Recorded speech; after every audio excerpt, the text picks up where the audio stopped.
Good evening, guys. This is Gareth from Burning Gas, Hall and Ass. Welcome to the Friday night live stream. The link is now in the comments if anybody wants to jump in and get this Friday night started.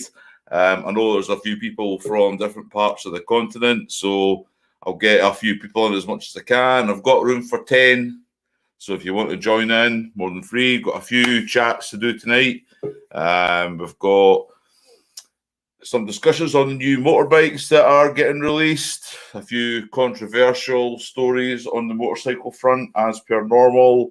I'm not going to discuss anybody taking goldfish for walks or to the vet this evening, or removing follicles from certain parts of the human body saying they're too busy to join in the live stream. So I'm going to start adding some of the guys that are sitting in the wake right now. So I'm going to add the man. Hey! How's it going, buddy? Not too bad. How are you? Good, good. Just crushing a Dr. Pepper because it's still a little too early for me to get into the whiskey.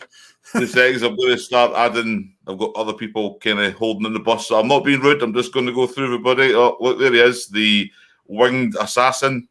There he is. And there's Mr. Hellbelly. He's sitting here. We've got Jim Diesel, the man, the man, the legend. Sorry, the legend. I've got a Mr. Norden. So, whoa, Toby showed up. Yeah, you know. So I've got room. I know it's a lot, guys, but I've got room for another 4. But we'll have it structured so we all know what we're talking about this evening. I hope. Hopefully, Motoblonde comes if her fish doesn't die. Yeah.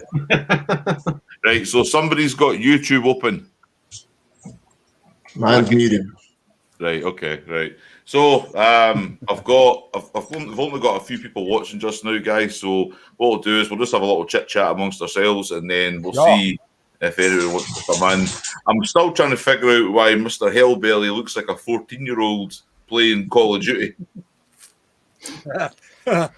New headset, trying something out, get with the time. Damn, did it wear out your head that fast? It's like you've got one of those like electric cigarettes like hanging off the side of it with that light up tip. What? Those are not electric cigarettes. Those are vaping man. A vaping like man. his plug-in Juul on the side of his thing. I do not do a douche flute. All right. So in the side comments, guys, just before we kind of kick things off for tonight, I've got Jaw17 saying hello. Bri the biker. I've got Wibbly Wobbly Harley Boy. I hope I'm saying that correct. Carl's here. Whoa, Motoside showed up. Sweet. Cool. So there is space, guys. There's more room for another 4. If anybody wants to join in before we get this party started, if you want to call it a party, Friday night and all that. So, yeah. Right. So we've got a few guys watching just now, guys. So I think tonight, because we've got a few more kind of online, because everybody's getting new subscribers, I think we might go for a quick 45-second introduction again, if you guys are okay with that, and then we'll take it from there. So I'm just going to go via Mr. Toby first. Right, come on then. Let's hear it. Life story, 45 seconds. Toby Northern YouTube channel. Look behind you. Your turn. Yeah. Come on. That wasn't a life story. So, I ain't got a channel. You got a channel. Jim Diesel channel. The second you all said, look behind you. You went, what's that? I've got 16. Right. Yeah. Okay. Next. Right, okay. Right, so we're going to... Cameras. Right, okay. That way. Right. Yeah, come on, Hellbelly. Oh, yeah, I'm Hellbelly. I love moonshine. I do crazy stuff. I mean, what do you want me to say? Off-the-road lawnmower racing, shooting potato guns? Yeah. Listen, that sounds like another day. And connecting Juuls to your headsets. Right, okay, Mr. Bikes, Beards and Brews. Kick it. This is your time to shine. Mike's Beards and Brews up in the New England area. Enjoying a nice snowstorm like usual. And hi. Hi, right, okay. And then we'll move on to you yourself, Brad Diesels.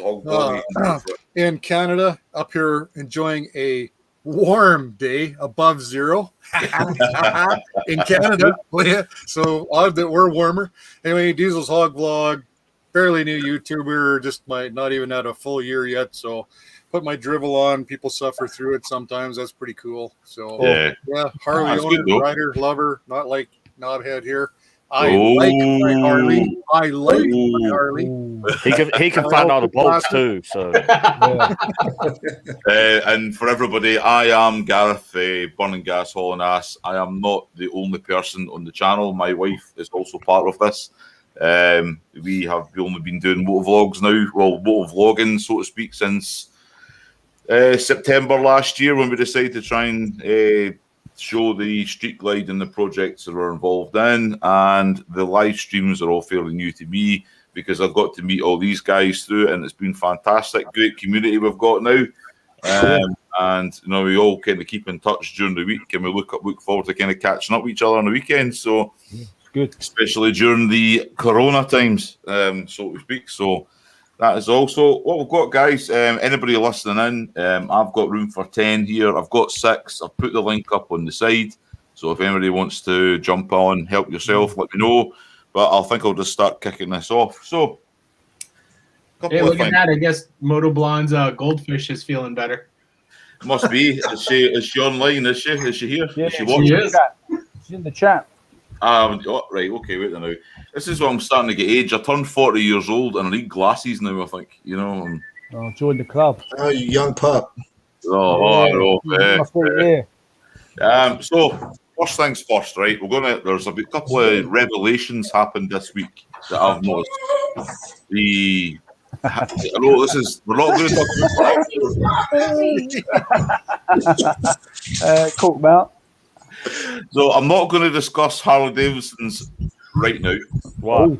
Okay.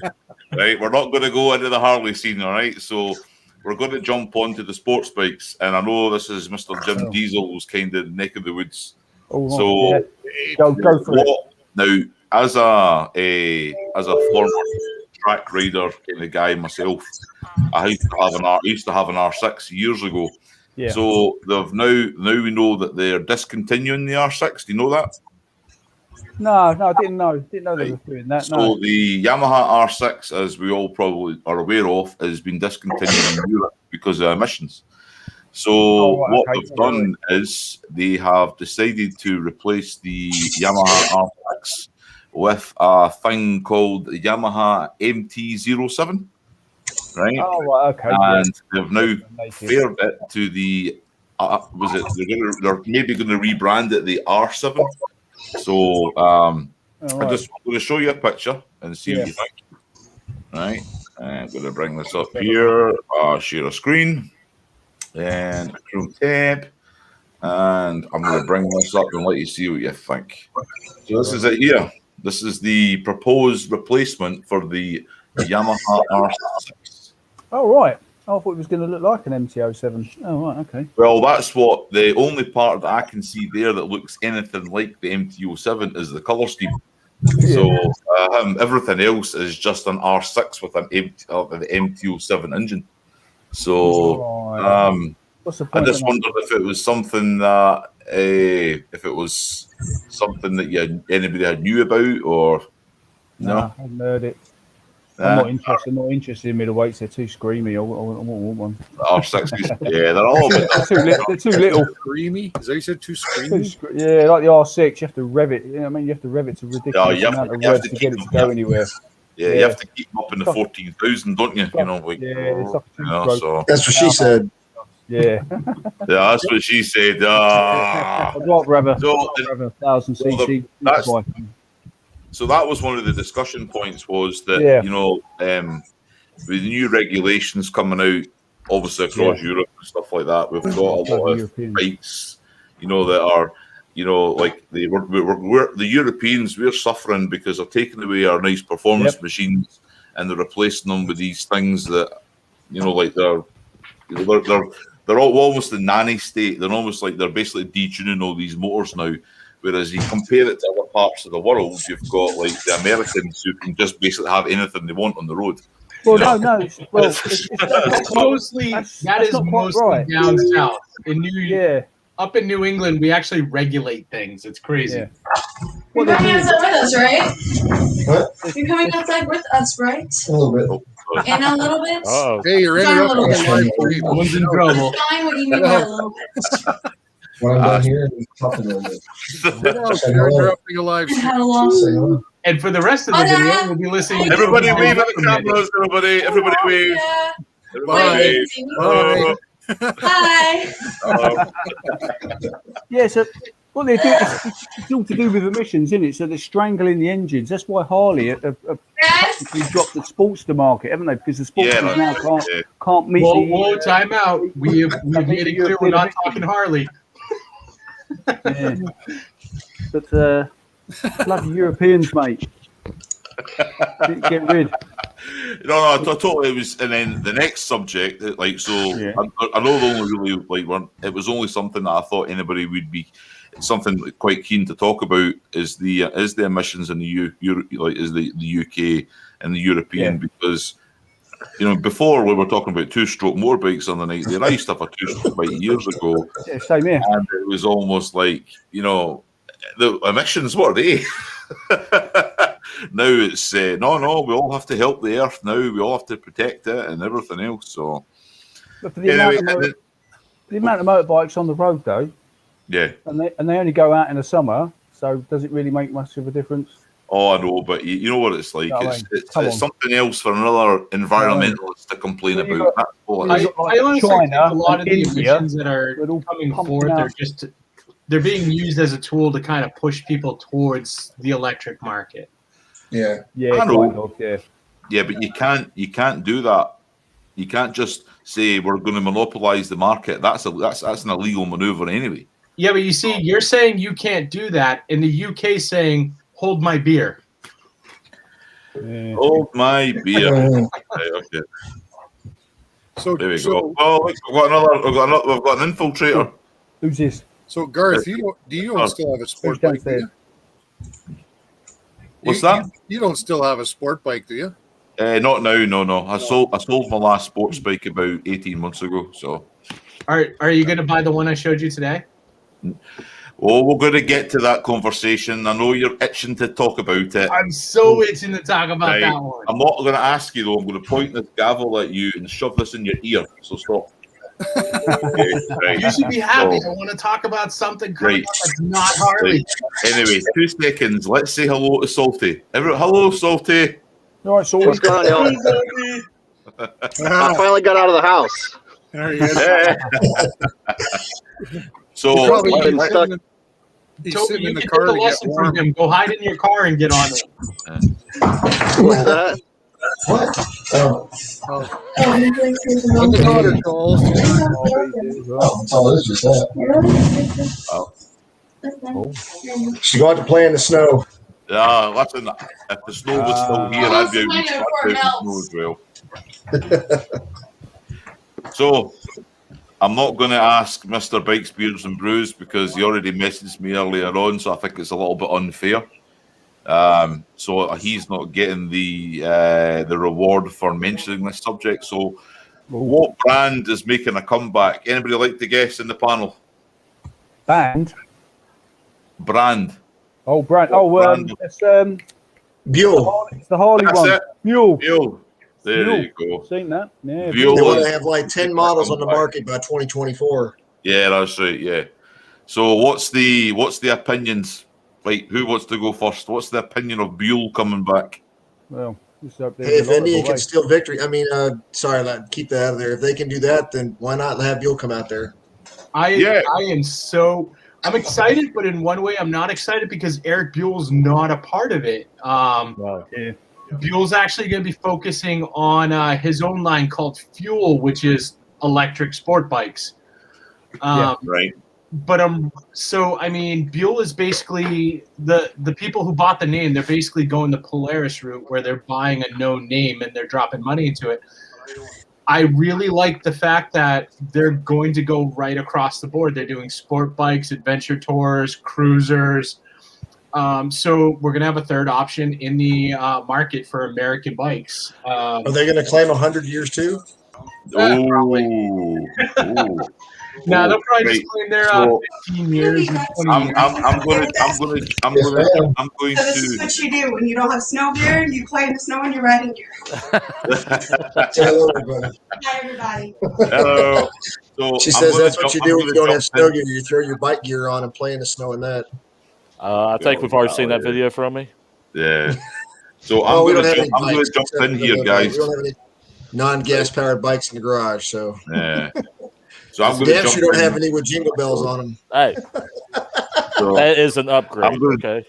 That's right. I'm going to jump in here and give you a little bit of background information, because we need to know that, in 2009, after the big recession, as we know, Harley Davidson liquidated Buell, and it's no longer the entity even attached to Harley Davidson.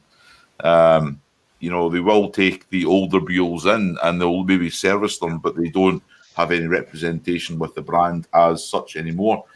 So they are going to be a completely new company. The only problem is they've still got the stigma. The name has the stigma of being associated with Harley Davidson. So I have never really wanted to buy a Buell before, ever, because I think they're god ugly. I really, really do think they're terrible looking bikes. But do you have a picture of the new bike available that you can throw up? I do. I have it right here. If you pause for 1 second, and I'll share it with everybody. So, I mean, to build on what you're saying, like the older ones, they were ugly, and they had a lot of problems. So one of the cool things about them is they had a lot of good technology that wasn't being and a lot of good concepts. Yeah. So what you've got right now is the bike that Mr. Diesel Hog Vlog was going on about, the one that's been developed up in Canada, the electric. No, show pictures of Payment. It looks very similar to that, though, doesn't it? I'm not going to bring the picture up, but it looks very similar. Yes. Yeah, a little bit. Yeah, a bit like an that's the concept for the new Buell, and it looks nothing like the old one. So that's what they have to fight with, is the old stigma from the old Buell. So hopefully, what that bike does look like, though, is Eric. Like when Eric Buell left Harley, he didn't disappear. He started his own racing line. It was EBR motorcycles, and he's been building track racing bikes this entire time. That bike actually looks like some of the bikes he's been taking to the track and racing and winning with. Yeah, but it's a development. Oh, somebody called Cookie Monster. This is new. Oh, there we are. Look, there's Cookie Monster. So Cookie Monster's got YouTube open. Cookie Monster's got YouTube. Cookie Monster, hit your button on YouTube. I'm gonna start doing Shrek. I think we're going to have to remove Cookie Monster. Yeah, get rid of Cookie Monster. 6 plus. I think so. At least he didn't show you his wiener. So that was the question I had for everybody right now. If you were given, say, I'll put an average figure of $30,000 on a Buell, would you buy one with no, right? Okay, that's fine. Hey, listen, I'm the same. I won't buy one. Nah, not 30,000. I won't buy one. No. Would anybody else buy one? I'd like to see the price point, and I'd like to test drive one, but I would be open to it because, I mean, if they're carrying over any of the ideas that Buell did have that were good, like I brought it up to you a few times, and I still harp on it. I love the fact that they have those full radial sort of rotors around the wheels. It's just you get better braking power. It keeps things cooler, and that's. At this point, that is like 15 or 20-year-old technology because they were using that on the old, the original. Yeah. The Lightning and that, right? Yeah. I get that. So, I mean, if they continue to bring like an innovative sort of approach to it, like Eric Buell had tried to do, but create a reliable bike, I'd be more than open to that. And just to bring another American bike to the market is going to pressure the other two guys to step up and start working a little harder. The other two. Yeah. So it's the thing is, right? Right. So here's a question to talk about. There is that many brands now that the market is saturated with so much choice. We are the consumer generation now. With we can have is what we want on finance anytime we want. Am I right? Anytime we want, we can go and I'll have this one, I'll have that one. But at what point do you think you're gonna have too much choice in motorbike because you can only ride so many? Well, I think it's down to personal choice, isn't it? You find a brand that you like, don't you? But I don't like you starting the question with that preface. 7 days in a You week, only 24 ride hours so a many, day. my ass. Well, you could have a new bike every day. All right. Yeah. So what I'm saying is, hey, if Noah can fit two every animal on the ark, I can fit many in my garage, my living room, my basement, whatever. Are you saying your bike? You're now saying your garage is now known as the Ark, Toby? the arc of the bike. Hey, you know what? Whatever. Right. Okay. I mean, My it favorite comes bike. down to what they're bringing to the table. I mean, they're going to have to find stuff that stands out among the pack. They're definitely starting in the back of the pack because like they've been gone for so long and people do associate them with Harley. So, I mean, they really have to come out and they really have to break through. At the same time, though, like, you know, our generation, we are associating it with Harley. But again, these bikes have been gone for like 15 years. Yeah. So you've got a whole new generation that were maybe like 3, 4, 5 years old when these things were discontinued. They have no idea what a Buell is or what the history of a Buell is. I really don't think that matters. You know what? I think it all boils down to money. They all look exactly the same. And they all have the performance for $20,000 to $40,000. You have more than the performance of a $200,000 supercar. So if they can go, they all look the same. So if it doesn't care what the badge is, like some of us care what the badge is, right? We have some purists, but most of the new riders, like you said exactly right. They don't know that brand. They don't know the badging, and I don't think most of them care because they drive anything that'll get them from point A to point B that fits their pocketbook. So I think if it looks good, looks like all the rest of them do, and they can get it for $10,000 or $5,000 cheaper than the other one, that's the one they'll buy, and they can go absolutely ape shit on it just as fast and crazy and kill themselves just as easy as on anything else. Well, I mean, I agree with that to a point, but I mean, there's a motorcycle brand out there. I'm not sure if you guys see it. You must. There's a brand called Hyosung. Oh yes, we sell them. Yeah, they put out. Is that the one you get on Amazon for $90? You can get like 10 of those for the price of like a Honda, 1000 RR. Yeah. Don't they have that in like a Lego kit? They're designed to look. They're clones of what's really popular out there. So if really the whole thing was like get something cheap that looks really good, everyone would just be riding around with debadged Hyosungs, but they don't because at the end of the day, you still want that brand still means something even to like, the younger kids. They still want to say they're on a known, recognized, good brand. Believe it or not, Hyosung are actually made in Southern Korea. There you go. Yeah. I'm not surprised. They were brought out by MotoGP. MotoGP were marketing the brand about 2 years ago. They had the GTR range, which came out as a 125, came out as a 250, and it came out as a 650cc. The 650 was basically the same frame and with the 125, so you could put the 125 in the 650 frame.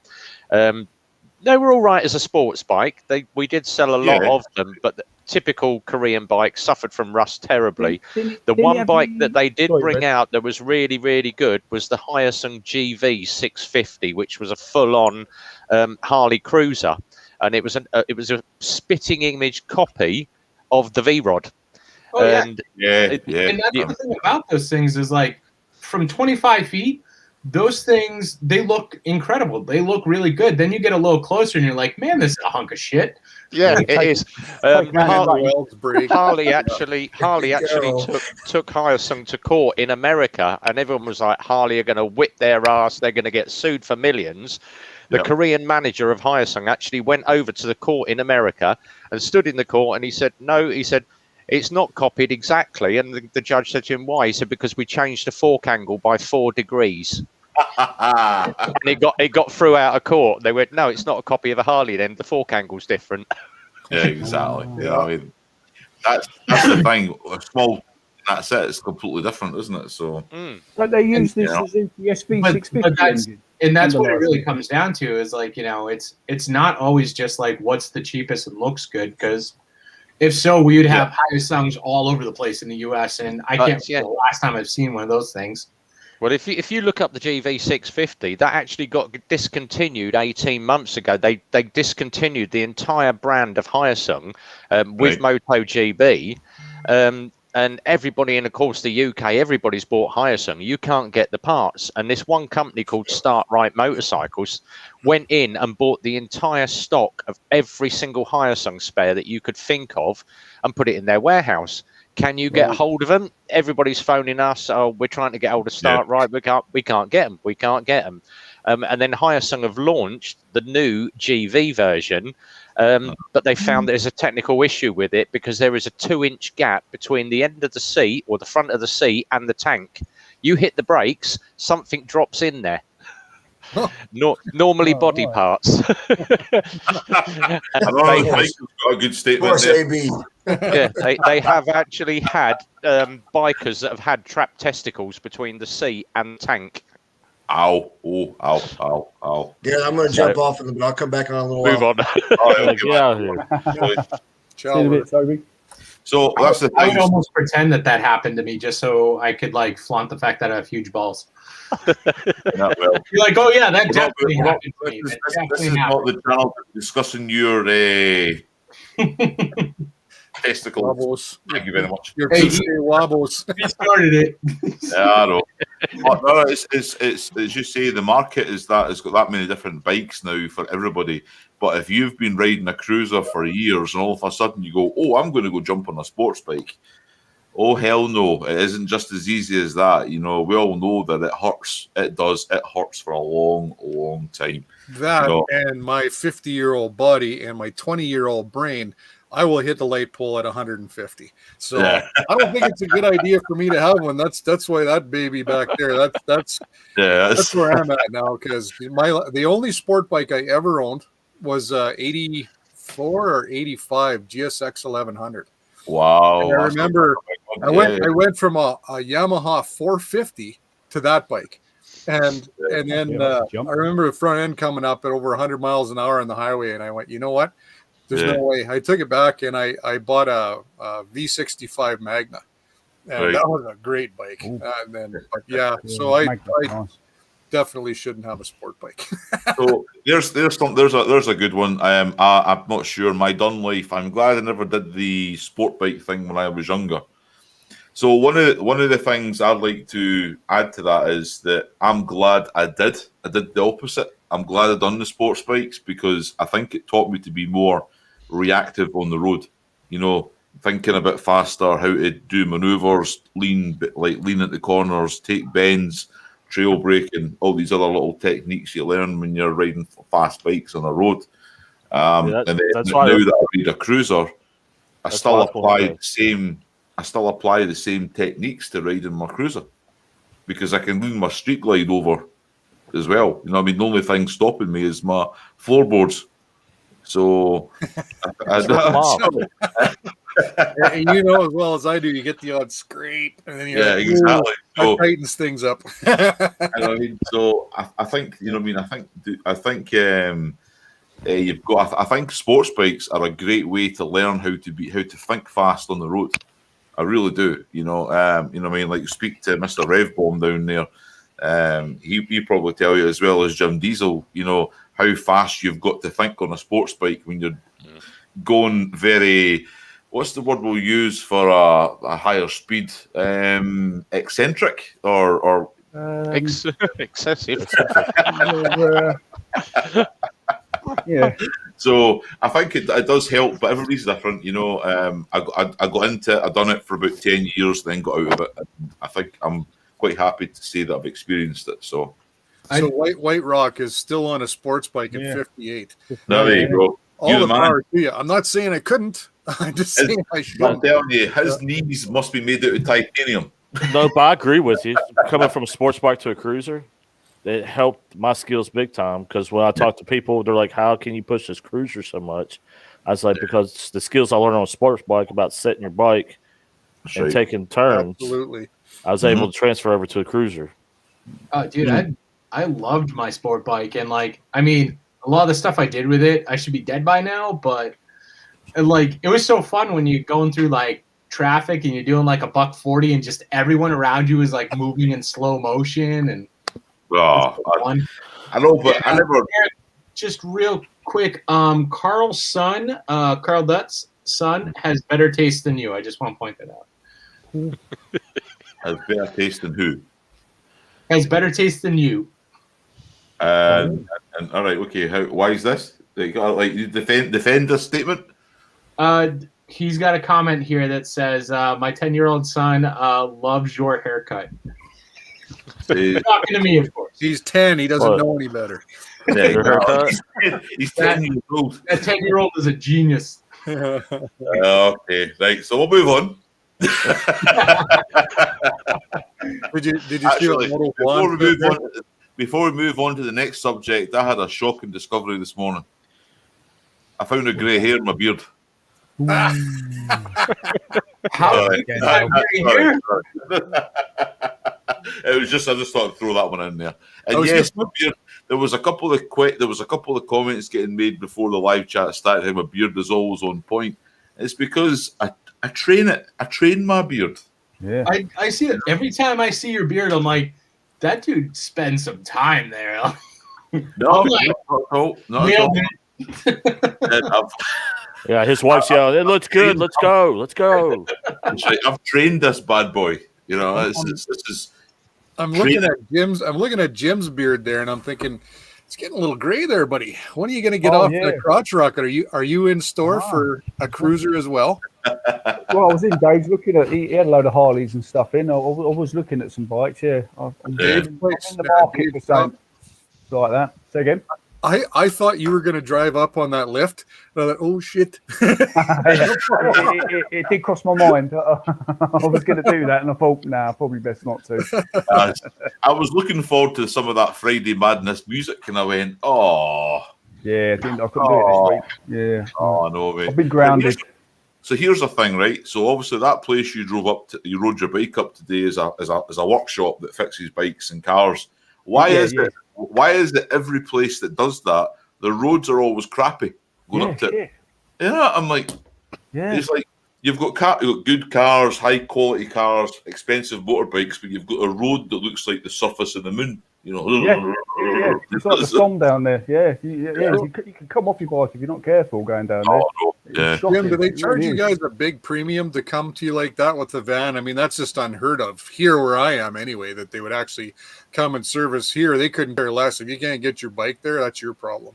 Although Harley here will come and get your bike for you, but they won't work on it out of a van. Right. Sorry, that's my younger brother making a comment. My younger brother is watching.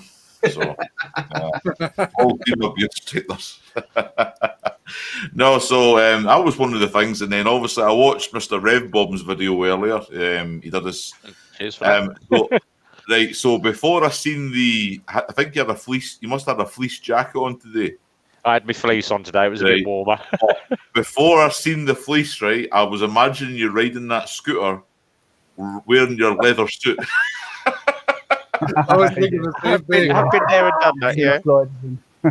I actually did that on one of the 50cc's, 30 mile an hour, and I got full leathers on with gloves, and I got some weird looks. So yeah, I tend to put my fleece on. So if we're ride testing at 40 mile an hour, then yeah. But then I literally jumped off of that one the other day, and I was on the sprint today.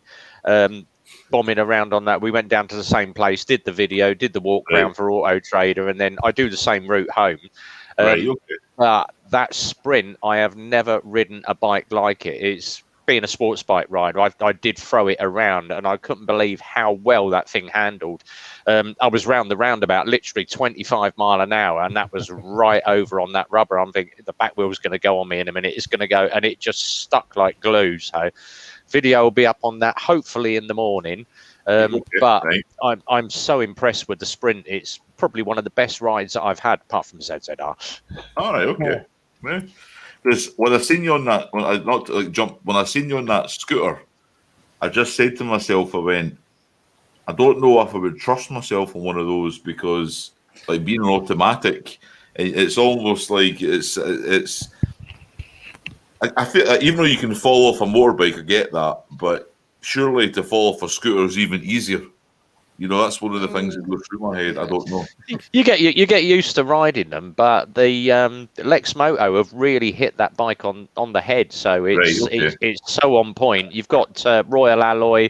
That goes out at just over £3,000 here. You've got obviously your Lambrettas, your Vespas, all your lookalikes. Right. That bike retails at $1,890, so just under £2,000. And it's a classic looking retro scooter. So we've sold 2 of those in the last week. Wow. But both the buyers that have got them are both over 50. So they're going back through second childhood, want to be sort of a little bit retro. Right. Okay. And the guy that bought his 2 weeks ago was in today, and they come with white wall tires, and he went, don't like the Lex Moto tires, I want the white walls off, I want a set of Michelin's for it. And while I'm here, can I have an aftermarket can? And we've upsold him like £500 worth of extra products due to be on next month. So, but he's got lights for it. He's got 2 little like military aerials, the old wibbly wobbly aerials. He's got those. He's got those at the back with the little flags on the top. So he's gone full retro on it. But nice bike. Yeah, interesting. So one of the things I was like to maybe ask everybody. So I'm going to group us all into the same bracket here, that we're all creators. Right? I'd classify us all as creators. All right. Some of us like to make cooking videos. That's good cooking video. Right. Every time he makes a video, I get hungry. Every time Rev Bomb makes a video, I want to buy a new motorbike. Every time Jim puts his video on, I just want to go drink beer. Every time Bike Beards and Brews puts his video on, I just want to go to my bed. So, one of the things that my wife was showing me the other day, she was doing some magic with her iPad. And she was showing me that there is some people out there who use a app called, is it Light Effects? Or whatever it's called. I'm shouting at my wife, she's through there. Lightroom, that's it, Lightroom, right? Sorry, everybody. Yeah, Adobe Lightroom. So I have never used this before, and what she was doing is she took one of my pictures and she was using all the adjustments, right? She was adjusting the contrast, the brightness, all these kind of things. Yeah. And she said, you can then create that, name that change as your own. So let's call it burning gas, hauling ass, light, and then sell it. You can sell a preset now to anybody for $10. So here, right? So you say Hellbelly looked at one of my pictures and said, "Oh, I like what he's done with that picture." Okay, yeah, not those pictures. So you take a picture. So say you look at one of my pictures and you say, "I like that. I like the effects he's done on that." I can sell him the presets for $10. Okay. Right now, so I've never heard of this before. So I was just wondering if it's just me that's not switched on to everybody. It's switched on, or has anybody else heard of this going on now? No. I have enough trouble just trying to think of something to make, let alone doing anything cool with it. I am not a creator. Just a fetus in this whole thing. It's been around for quite a while, and most platforms have some version of that. Right. The only problem is it's similar to any of the other platforms like YouTube and all that, where it's very saturated. So you have to try and stand out. Yeah, I get that. Yeah, but what I was shown was that you take that. Now she went on to another vlog, not a motor vlogger, like a general like YouTube vlogger, and she was showing me her Instagram pictures, and they all had the same effects, all the same tones in her photographs. And what's happened is that girl has bought that preset and added it to every picture that she's had. Now, I don't know how many pictures that girl had, but imagine spending it's not $10 per picture, but it's to buy a preset. And I'm thinking to myself, it's amazing now how things are developing. So you buy all this equipment now, you buy microphones, you buy cameras, you buy all this. Now you can actually sell your own presets as an amateur creator. I just find that crazy. I mean, I am not good at this, but I mean, like in Filmora, right? So that's where I do my editing, and you can muck with the colors so easy. I don't know why anybody would pay money to something. You can just click a few slide bars and play with it and make your own. It's so easy. Yeah. I use exactly the same software. I've got the Filmora 10 on mine now, so I've just upgraded to 10. But then I was like, oh God, how can I get me YouTube? Because I see a lot of you guys have got like the little boxes that pop up. And then, wow, great, it's a thing called Shutterstock. So you can go across and buy premium Shutterstock and download so many of this Shutterstock. And I'm thinking, hang on a minute, £27 for the year. And then I realised it's £27 a quarter. Yeah. But for what the amount of content I'm putting out, especially when this is the like and subscribe, click the notifications, the little bell comes out. It's great. It's great material. But I'm thinking, if they're doing that per person, how much money are they making out of this Shutterstock stuff? Exactly. Yeah, exactly. So it's amazing. So one of the things that you see from the bigger, like we'll see the larger channels, like the ones with hundreds of thousands of subscribers, as well as having their subscribers for YouTube, their monetization, they're also bringing in cash from selling things like, these like Lightrooms, these contrasts. They're also selling private chats, private videos, all these kind of things. And it's amazing which different avenues are all going down now to bring in an extra $20, $30. I'm going to see if I can find something I saved here for you guys that I thought was also, since you brought that up, also crazy. There's a place you can go on and you can just narrate a book, an audio book. If you like it, they pay you big money for that. If your voice is good.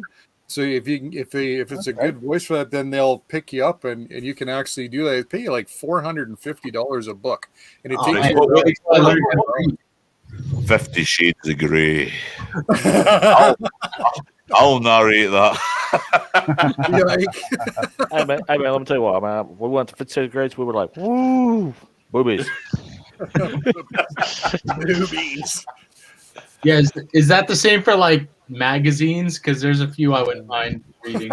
I went and bought because when that first came out, the wife said to me, she went, 50 Shades of Grey, and I actually went and bought a book. And someone I went and bought the book, but she went and unwrapped it, and she went, "This isn't what I ordered," and I went, "Yeah," and it was a spoof book. It was 50 Shades of Grey, 50 different sheds. Right.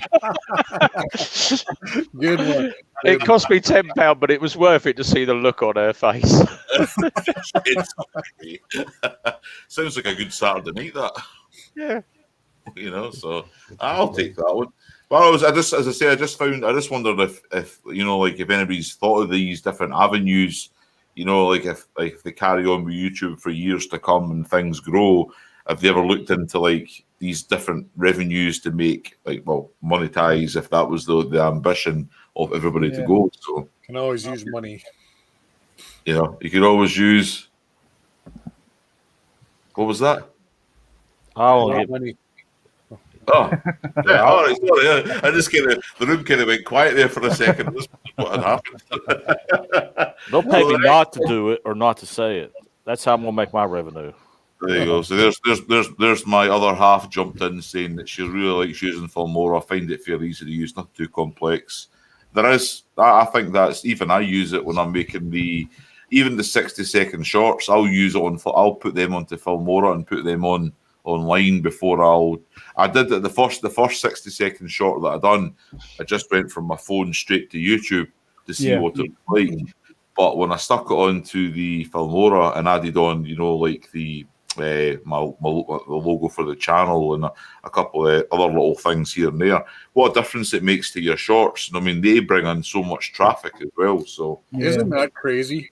My stupid ramen one did 700 views. 700 views, and I was just like, "What are you doing? Why did I get 700 views on a spoof of ramen?"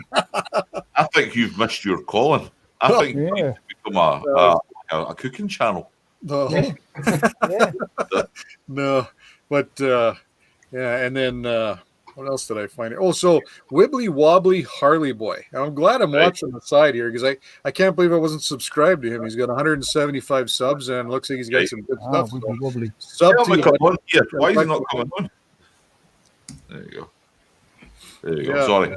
It's one of the cool things about the live streams. You find some cool new channels. Yeah, definitely. Yeah.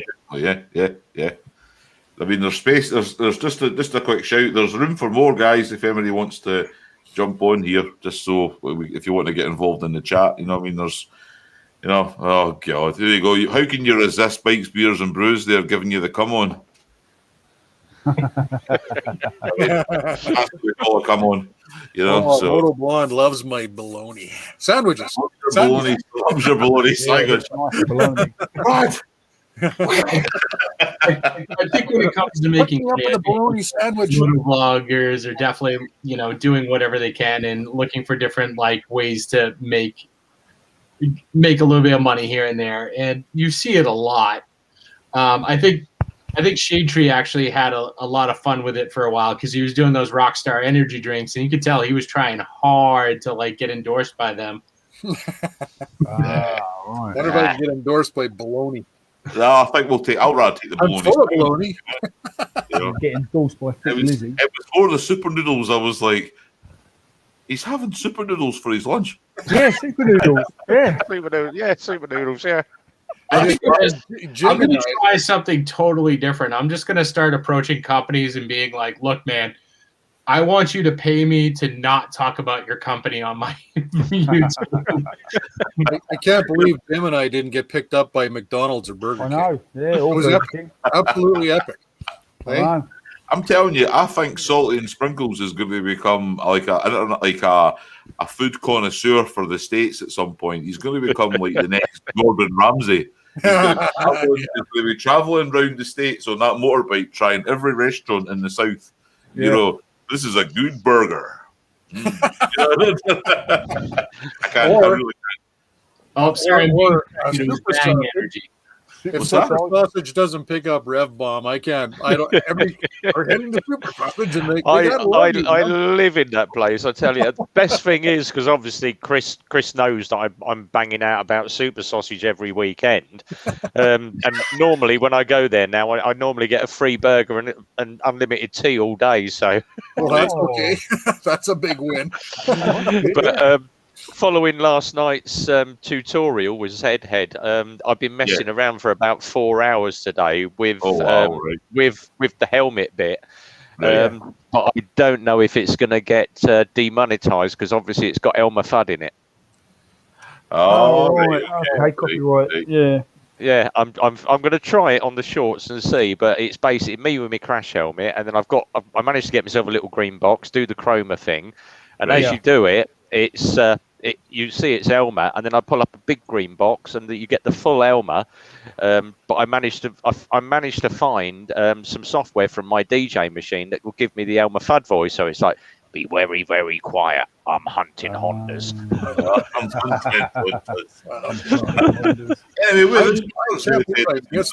That was a bummer. I was getting my hair cut then. It was early in the day here when he did that, so I be there for that. Yeah. Where is Mr. Zhead this evening? Is he not joining us? So I don't know. We need to get Sinister Clutch up here. What's he doing? Standing outside? Sinister, get up here, buddy. Yeah, you can join in. There's space here. There's space Yeah. for another 5 if anybody wants to join in. But I've seen that comment too. Anonymous biker. Yeah, he should do audiobooks, man. He's got a great voice for voiceover. Is it? Yeah. I mean, I think it was through you guys that I found Anonymous Biker, and I really like, as I say, all the videos that he's been doing recently on the history of motorcycles and everything. It's brilliant. Did you see his stuff that he did when he toured around in New Orleans? And they're so good, and like because there's nobody there because of COVID. So like the one street he went down, I think he said it usually takes you like an hour, and he just cruised right down it because there's nobody there. But you get to see New Orleans instead of just see a million people. It was really cool. That was how I first met him. Man, they're good. Oh wow! I don't know what happened there. It sounded like a zipper going down. Was that a zipper? What are you doing? He hasn't took that microphone into the toilet, has he? Somebody had tacos for lunch. That's all he's doing. Like, oh, Jim, put yourself on mute, man, before you go to the bathroom. Well, I mean, you turn the camera off. Yeah.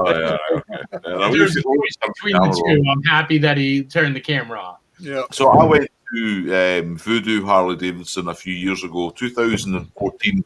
That's the one in the French Quarter in New Orleans. I was there with my wife while I was working, and it was quite a strange dealership. It's very small. It's right, as I say, it's right in that, like, there's like a little promenade right at the French Quarter. Right in the middle is a market, if I remember right, and then there's the Voodoo Harley Davidson, which is right across from it. And then you've also got the other one. You've got the actual Harley Davidson on Bourbon Street, which is crazy. You walk into that one and it's just rows and rows of T-shirts everywhere with like like Mardi Gras, like Louisiana, like Harley Davidson T-shirts, and you think you've got all these guys walking up and down, and girls, getting drunk, drinking, and they're walking in there and spending a fortune on T-shirts and Harley Davidson because they're like, oh, I've spilt like wine or beer down my new top. I need a replacement T-shirt. Here's a $40 T-shirt replacement.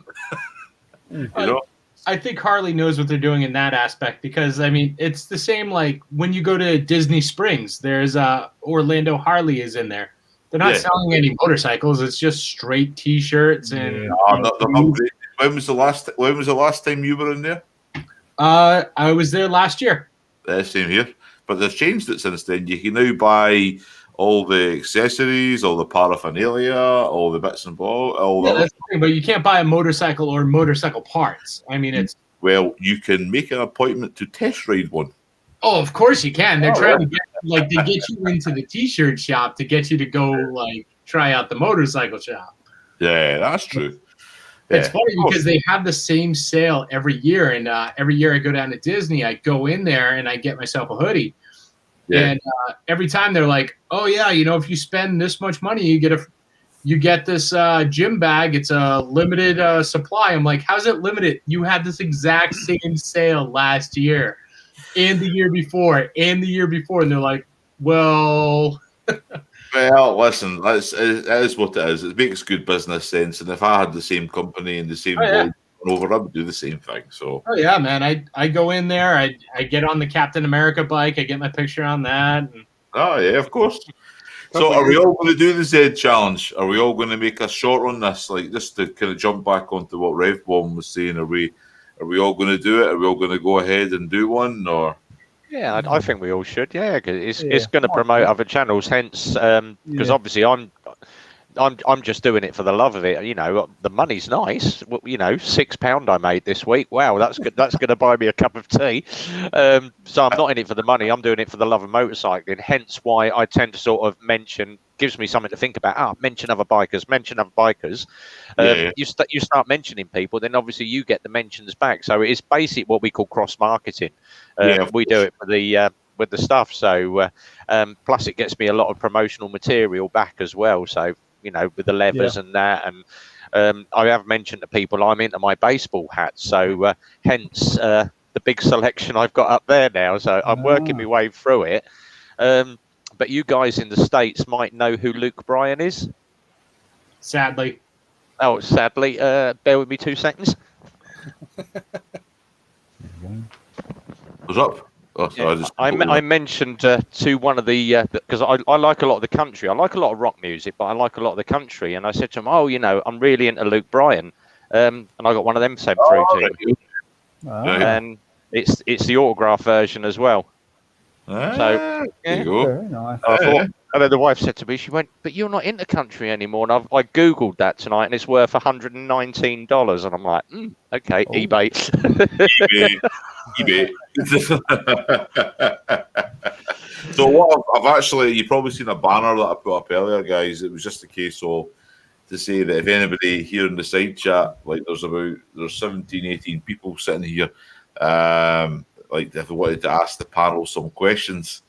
So fire across. But I think to get it kicked off, right, I'd like to say if anybody within the panel would like to ask each other some questions, if there's anything. Like Zed was quite good. He was very forward last night. He put a few things across. It wasn't too personal, obviously, but he kind of let out more of his, like his personality come out in his live stream, which was excellent. So is there anything that anybody would like to ask each other on the panel? You can say pass. It's okay. You can say no, answering that. Truth or dare? I'll start it off then. I've got one for bikes, beards, and brews. Crap. Yeah. Of all the bikes that you have ridden, and you probably had quite a few, what was your worst one and why? My worst one was actually my first one, and it's not the fault of the bike. I bought a Yamaha Sika. I want to say it was like a 750 or something. It was like an 82. Right. And I got it as a crate special. So like the guy was building it for his wife and gave up.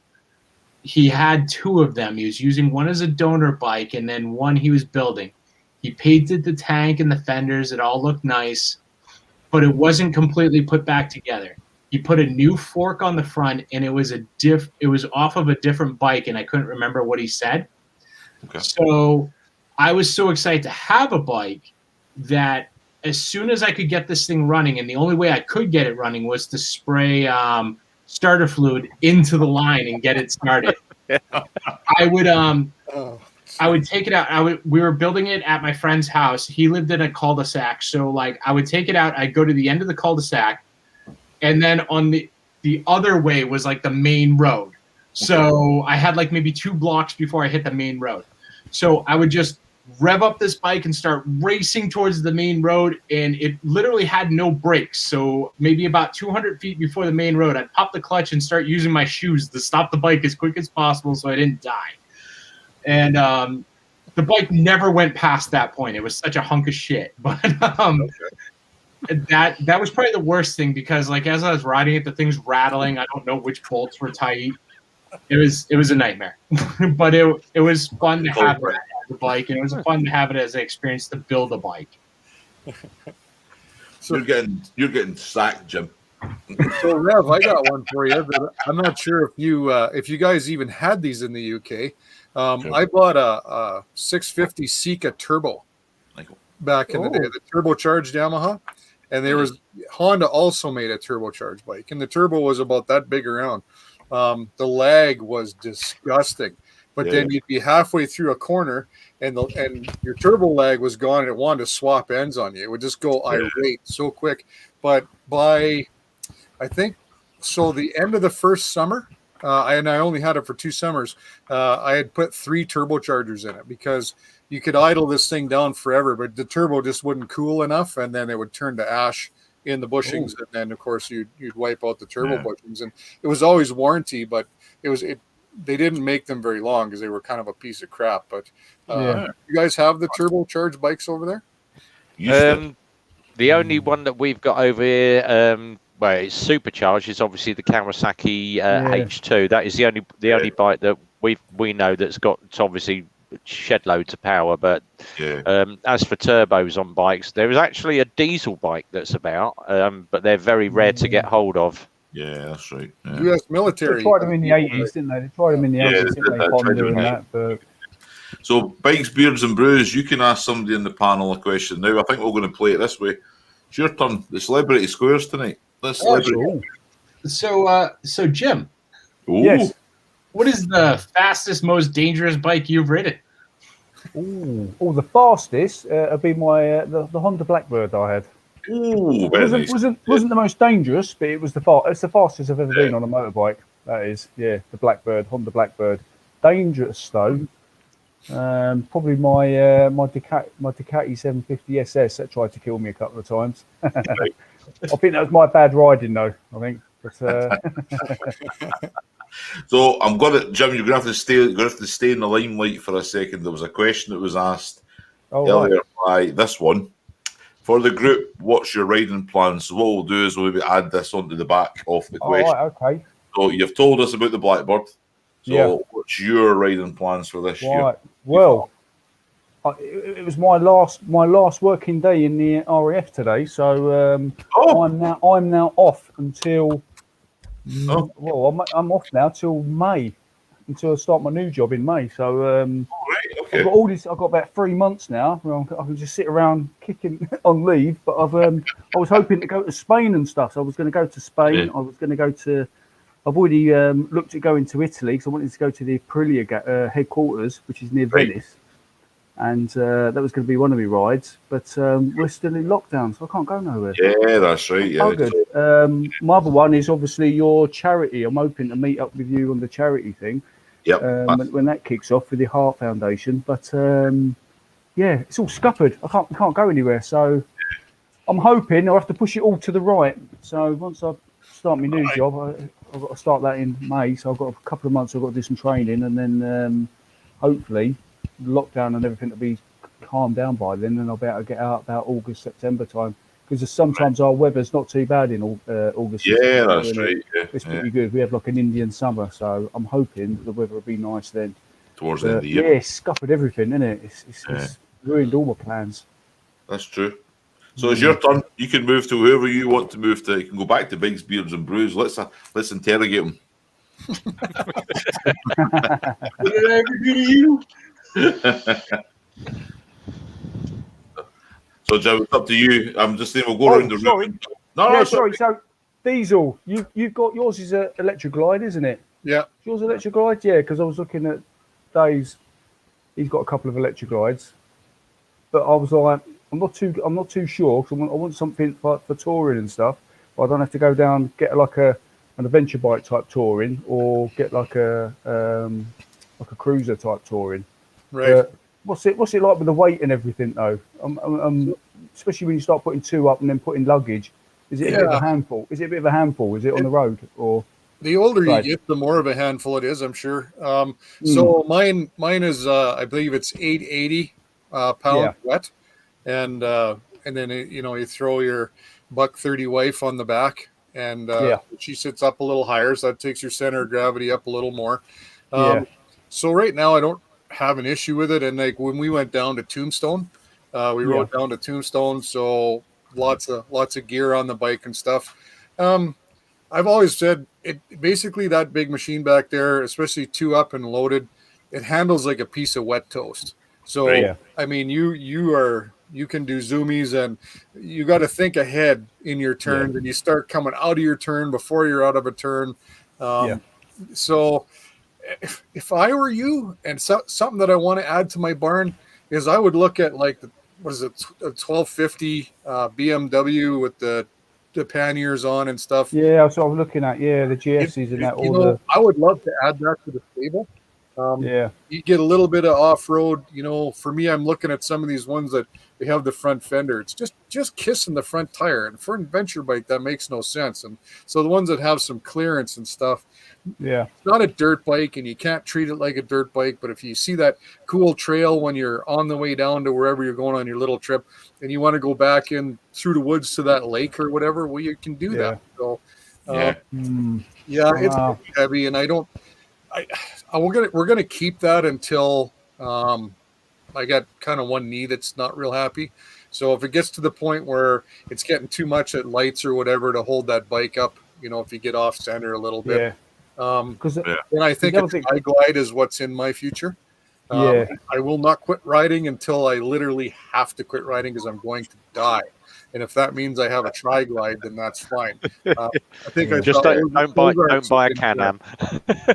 Yeah, because I was looking at as like the Road King as well, and I saw a couple the Road King Police Special as well. But that just seems to be like a single seat. I don't know if you guys know any more about those. I know they've got like uprated. Say again? Yeah. You can go 2 up on those. You can. Oh right, okay, cool. Yeah, the ones you I've can seen change just the got the seats single on seat any on of them. them, But right? yeah, Pretty they much. look quite nice.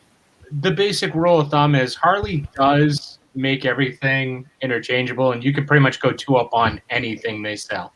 Yeah, Right. just by seat on Okay. the back. So like even in this one, you can get the tour pack extender that slides the tour pack back a little bit. Yeah, All right. So now I've put on the sundowner seat, and I have a backrest on mine now because after a couple hours, I start getting a sore back because Yeah. I'm getting old. But and then that gives my wife more room so that I can have my backrest back a little bit so that I don't rely on it like in your car. So I keep my backrest back a little bit. So sometimes I'm not using it, and then after a couple hours, if I'm getting tired, then I can slouch back against it. And so like you just said, there's lots of different mods you can make, but it's a big, heavy machine, Jim, and it's lazy. So I've seen your roads, and I've seen how hard it is for you to get sometimes back out on the road. I wanted it because it's like for Europe. When we get over to Europe, France and stuff, it opens up more. It's a bit like America, like the distances and stuff. But again, it all depends because we're at Brexit and everything now. It all depends what the rulings are going to be when we get over there as well. I just think something like a KTM or a BMW. I think that would be more up your alley than that big rolling sofa there for now. Yeah. Cheers. They're not that bad. Sofa. Well, they're not that bad, but I mean, let's look at it, man. It's comfort, it's cruising, it's rolling low and slow, buddy. That's one of the things I like about mine. When I jump on mine, I can just take my time, or I can go as fast as I want. That's one of the benefits of it. I only stayed there in by Phoenix. I mean, doing 100 miles an hour in traffic in a sixth gear. I mean, I'm still only doing 2,500 RPM at 100 miles an hour. So. Definitely. You know what I mean? It's like you can't. That's why it is one of the highest bought bikes in the States. Like you can't get enough of these things, can they? I went to Daytona Bike Week last week, and it was just baggers everywhere, from street glide, electric glide, standards, the whole lot. It was just everywhere. Because everybody wants.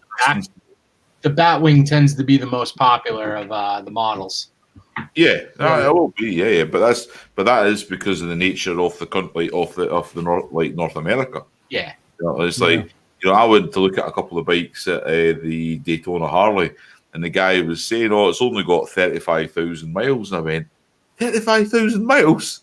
The guy says, "Oh, that's normal. Hey, what mileage is on your bike?" And I went, 9. Holy! I've got 41,000 on mine. Mine is a US bike. It came out of Phoenix. Yeah, so it's all in miles and miles an hour. And I just got 41,000 this year. I was going to say, in fairness, the bigger baggers and stuff like that, they really should have a lot of miles on them. If you only have a few, you're not using it right. Yeah, true. I know, but at the same time, our country is the UK from tip to tip, 700 miles? I can't remember. Sure, about 749, I think. Right. I rode from Lake Jackson to Memphis, 657 miles. Right, and I went, that's the length of the UK, just that little section. So that's probably why you've got the mileage on the bikes in the States that you have compared to what we have here in the UK. Because anything more than, I think, a sports bike engine rebuild, is suggest something. It used to be every 15,000, 20,000 miles or something. I can't remember what it was, but you get bikes like that here in the UK with 35,000, 40,000 miles. Hardly anybody will touch it. You look at our geography up here. We have less people in the entire country of Canada, which is almost the same landmass as the United States. Yeah, that's less than the state of California. So we can get on a bike and we can go for days and not see anybody hardly. Yeah, that's right. You don't have to be in the crowd all the time. So And then to answer his question, so we're only an hour and a half north of the Montana border in Alberta, where we live here. Right. So we do spend a lot of time in the U.S. We travel lots in the U.S. And now last year we couldn't go at all, and it doesn't sound like they're going to open the border this year either. So we're making some plans. Scouse and I, we've got plans with a couple other guys too to head over to British Columbia. Oh, so, all right. Yeah. So I think we'll just be touring our own country again this year, which is fine. With so many great places to go. So. Oh yeah, I've got a pretty big trip planned down the East Coast, but hopefully the whole pandemic thing starts to pull away come August when my trip is. So I'm not driving through all that crap. Yeah. Well, quick one for you, Gav. Just to let you know, COVID update. Boris reckons we're going to unlock by Easter. Easter. That's not too bad. I should be home by then. So that's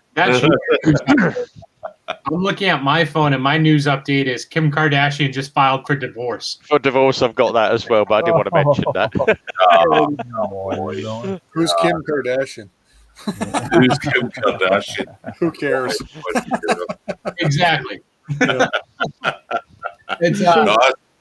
That's all we talk about here is when is lockdown ever going to end? That's all it is, Well, World Health is going to stop it now. So you see now, all of a sudden, miraculously, they said on the news, COVID cases across the world dropped by 50% or more, and they don't know why. So I guess they decided to end the pandemic. So good. Now we can get back to business. So one of the things that I noticed was that when they brought out the vaccine, the first thing they said was, "Oh, we have a new strain," and we're like, "Oh, right, okay, so there's a new strain."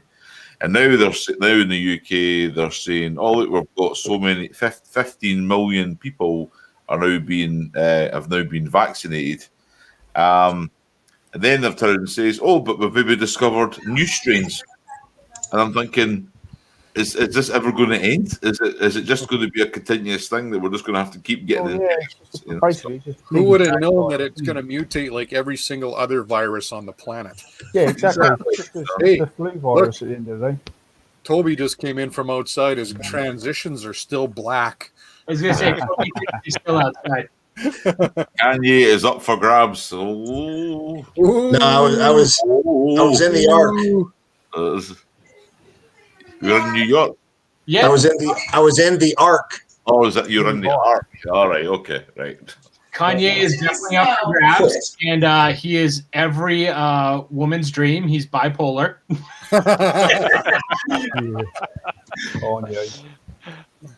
If only I had a guy that was completely crazy. Like, we're not going to discuss the finer points of Kim Kardashian and her husband Kanye West on this live stream. Sophie says he did a dude, cheated on her with a dude. Oh dear! Yes, he's cheated on the Kardashians with a. No, he cheated on her with world peace. Oh dear! Oh god! Did you see the Bogan dropped his Harley in a petrol station? You see that short video? Oh yeah, I've seen that earlier on. Yeah. Is that all of his videos now? Just different places he drops his bike? I know. Yeah, he's dropped. Yeah, I was trying to come up with a funny. I was going to put a funny comment in, like he's dropped his bike more than the Germans have dropped bombs on London or something like that. Didn't he? Next video, he's just going to be next to a puddle, and he's going to be like, "Oops." Yeah. So here's the thing: somebody has obviously commented on his videos to say that the recent ones is all it is dropping that Road King drop. Yeah. He's dropped that $60,000 Australian CVO, and the first thing he shouted at the camera was, "Oh, you experts, about dropping bike and everything." I went, you think, if you keep dropping a bike, is that the right bike for you? Because if I kept dropping my bike, I'd sell it. Maybe he's just turning it into the moto vlog version of like America's Funniest Home Videos nut shots. It's like, "Oh, drop my bike again," and then like laugh track goes off in the background. Yeah, I know, but at the same time, though, if that's what the guy, as I say, I think he's been through a lot, and he's done really well for himself. But the previous seasons that he done with his traveling were amazing. Videos.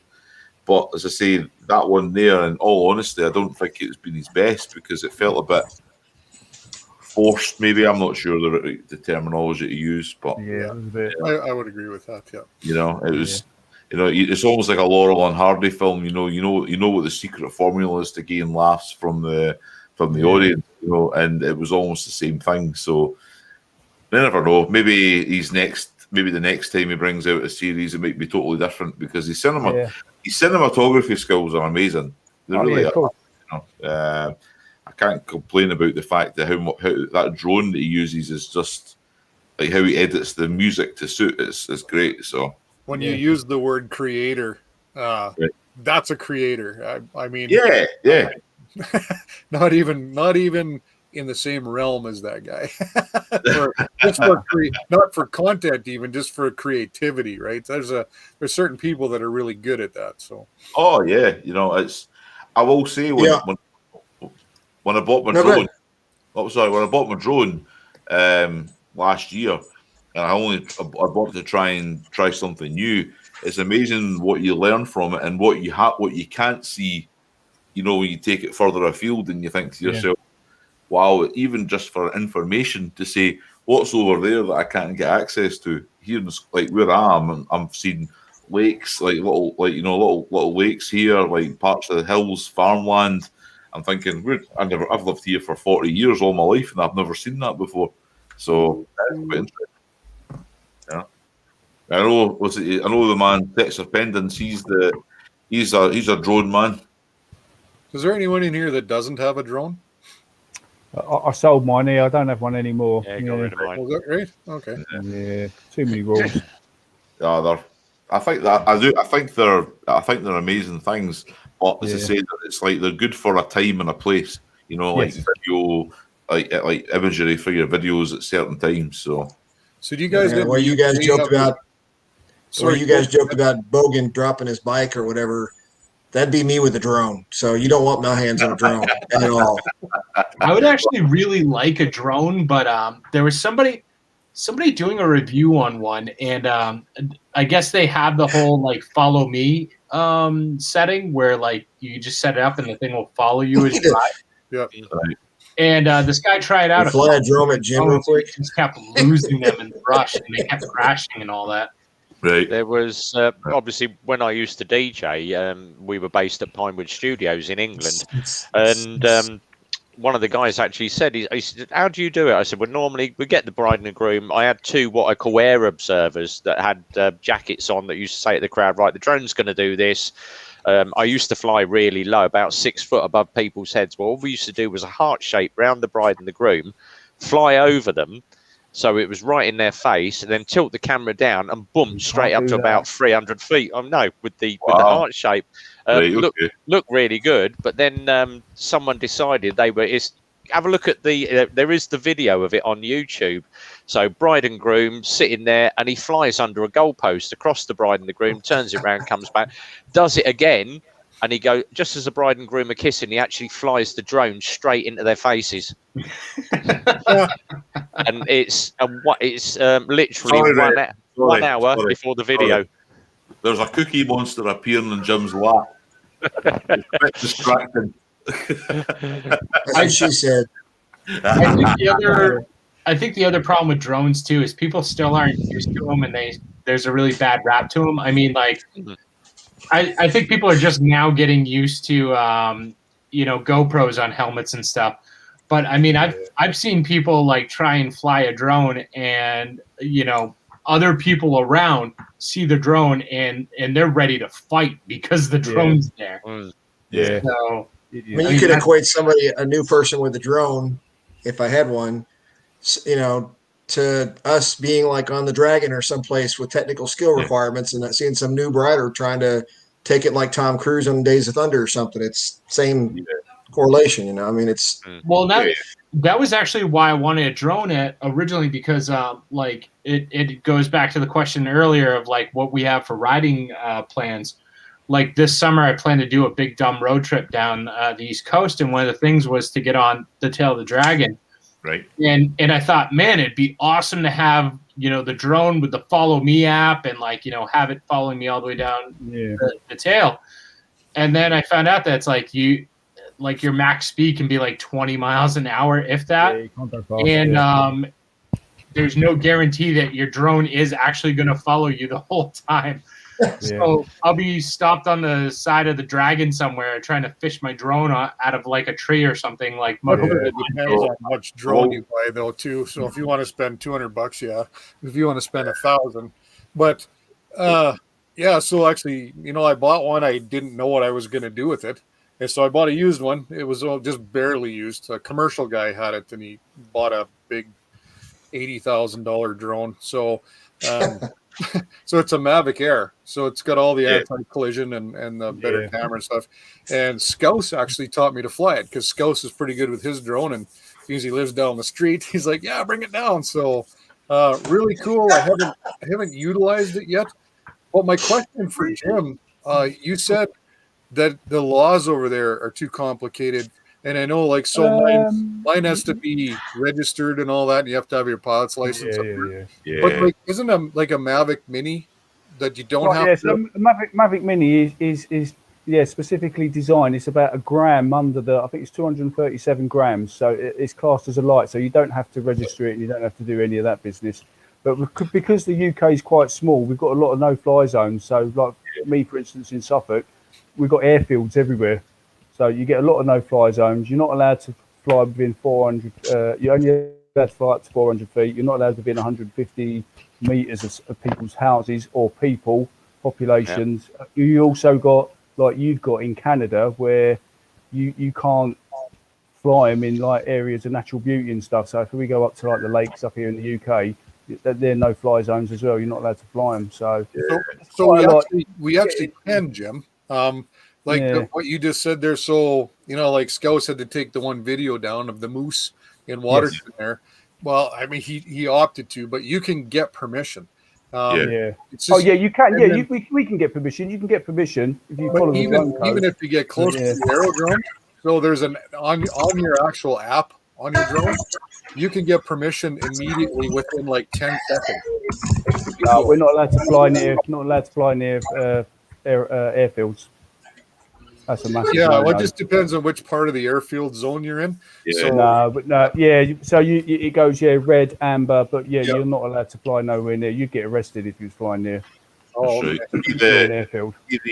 One of the really good things about the DJI Fly app. I don't know what that is. Somebody's shouting in the background. Someone getting told off. Is Toby in trouble again? Gotta be Toby. No. If I was, you'd see him over my shoulder. The DJI Fly app, when you log into it and you're ready to fly your drone, it actually comes up and gives you warnings to stay like altitude warning or low, like airport close by, and you can zoom in and you can find out where the danger zones are, and it'll either say no, you're not flying, it won't permit you, and that it won't let you fly. Yeah. And I love it. I think it's a great little tool. My wife and I will go out maybe like at the weekend. We'll take the car someplace and we'll just try it out to see what we record. It's not really necessarily for putting up on YouTube, but it's more for our own. It's another hobby. They're cool. Yeah, they're very cool. As Jim was saying, it's less than the weight restrictions, so it's quite good. And they released new rules just at the start of the year, and it made it even better now. So we can take it to places as long as there's no crowds, and you can take it away, and it's great. It's a great little thing, You can even fly it in your back garden. There's no rules to say you can't fly it above your own house now. Yeah, that's what we do with mine. I wonder if you could treat them almost like a kite, like with the Follow Me app thing, but just tie a string to it and then tie it to the back of your bike and give it 200 feet. Well, that's the crazy thing. See, it's like where I work is on an airfield, so at the weekends we have the local radio control model flying clubs, so they come down and they can fly their aeroplanes on the airfield, like the radio control planes and stuff. But I can't fly. If I was to take my DJI, my drone, it wouldn't let me do it because the app won't let you do it. It will say you're in a red zone. There's no way you can fly it. That's right, but they can fly theirs at the weekend, but I can't fly my drone. when there's no other aircraft Oh, around. I know. Yeah, I know. It's just like, it's nonsensical. It is. I think that it's almost like they're worried about, like of information being captured by the general public. It's like you fly a drone near an aircraft, you might see something that you're really not meant to see, probably especially near a military base. Well, yeah, you're not allowed cameras anyway. Yeah, so you get done. Yeah. They're no fly zones. They're basically there's signs up. We've got no drone fly zones. Yeah, so the only difference between the Mini, like the Mavic Mini that I have, and the big one that Brad's got is the Follow Me. There's a beta version of the software that allows you to have a Follow Me, but the DJI flap for the DJI app for the Mini doesn't have Follow Me on it. It just has the preset programs like the circle, the fly away, and the hover or whatever the third one is. But it's still it's still for an amateur, you can't beat it. It's a great little thing. I love it. I think it's a great camera. So cool. Yeah. You can buy it. It's called Is it called the Fly Pack of Amazon, and it comes with spare batteries and spare this and spare that. More. Yeah. It's great. I got that with mine too. Yeah, you get 3 batteries and the bigger charger and extra blades and a nice bag to pack all the creator kits or whatever they call that. So it's a lot of fun. I'm sure glad we don't have all those regs and rules here that you guys do in the UK. We can still have fun for a while. We are the nanny state, as they say.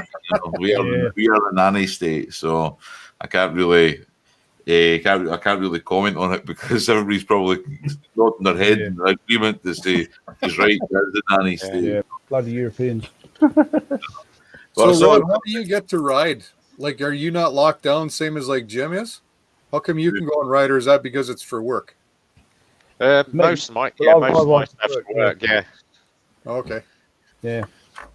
You can go out on your bike. There's no reason why you can't go on your bike. You know what I mean? They're treating it like a police state. But, you know what I mean? It's just like, no reason why you can't. It's getting a bit ridiculous in this country at the minute. The police are taxiing themselves. The government are putting them in that position where they're taxiing themselves. Just try the U.S. approach. When somebody questions why you're doing it, just start screaming that you have a medical condition and you want to speak with the manager. That's what they're doing over here, because obviously we've got... 2 biggest things are Tesco's and Asda. I think you call it Walmart. But they obviously in Milton Keynes now it's restricted 1 person, one basket or 1 trolley. You're not allowed to go to the shops as a couple now, unless it's a person with a carer. But I went down the other day to Mrs. said to me, when you're on the way home from the garage, get some bread and milk. And I come home and she went, that's not the normal milk. I said, no, I went to the garage to get it. Why? I said, I literally walked in the door of our local Tesco to be greeted by 6 or 7 people with no face masks and no coverings. And I said to the guy, I went, how comes they're in the shop? Oh, they're exempt. They've got asthma. Well, you can literally, you can walk into a shop. I don't need a mask. I'm exempt. I've got asthma, or I've got 1 lung. I think they're funny because, like, the people that claim that they have the medical condition and they can't wear a mask just spent 15 minutes screaming. It's like, your lungs are perfectly fine. Put the damn mask on. Exactly. So one of the things, I don't agree with the Tesco's thing, because like Tesco's is our, and Asda's are equivalent to you guys, Walmart and all these things. You can't go in there if you're a family, as you said. You've got to go in there either unaccompanied, or if you're vulnerable, or like you've got children under the age of 12, I think it is. I can't remember. And I think it's a bit ridiculous. It's a case of, right, and then because originally last year when the lockdown started, it was like you stick to this distance 2 meters away and a one-way system. Now you walk into these places, there's no social distancing. You're wearing a mask, and I'm thinking to myself, this is defeating the purpose of it altogether. I mean, I can still lean over somebody's shoulder if I wanted to get the tomato ketchup off the shelf. There's nobody really policing it. It's just, I think what they've done now is they're putting the fear is in people's heads now of getting this coronavirus. And I think what it is, flu virus. I think the biggest issue is like having a This is pissing fiction in the pool. See what Salty said there? Look at Salty's comment. That's so true. I couldn't have put it It's really good, isn't it? Oh, I think one of the biggest 100%, yeah. the biggest issues is like you want to do the opposite of what you tell them to do. I mean, before like the whole like pandemic thing, you scroll through Facebook. What's every single comment? Oh, I wish everyone would leave me alone. I wish everyone would stay away from me. I wish Big Brother wasn't out there and my face was on every camera.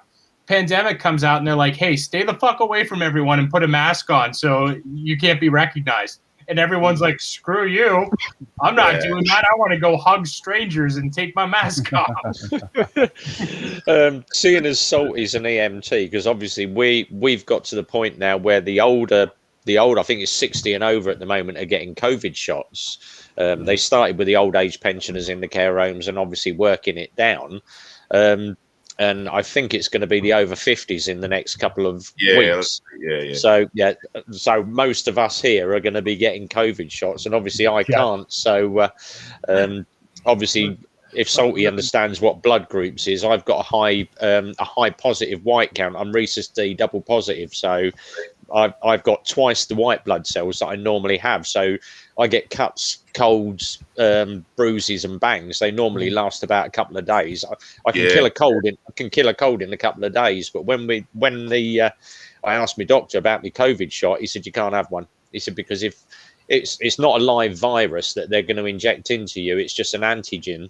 He said, but obviously your immune system could kick back and you end up in hospital. And I'm like, sod that. I'll take the risk. For Sinister Clutch's comment, I think that's funny because like a year or two ago, everyone was showing up in the gym with a goddamn elevation mask on so they could have stronger lungs. Yeah. Now you're like, hey, you got to put a mask on. They're like, I can't work out to breathe.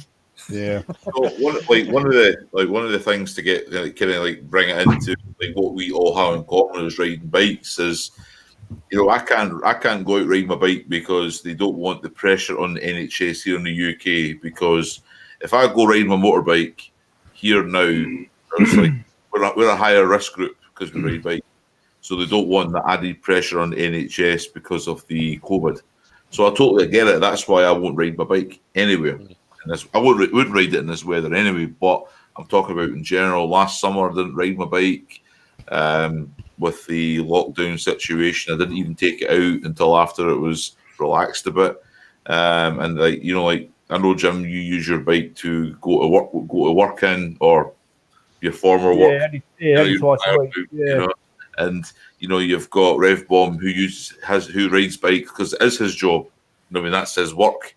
So I think it's just a case of that we've all got to be responsible for ourselves at the end of the day when it comes to all this COVID stuff. And being bikers, it's tough because talk about mental health, right? And the biggest part of being a biker is it helps people out if they're stressed out, and it gets them out on the road to ride bikes. So what's worse?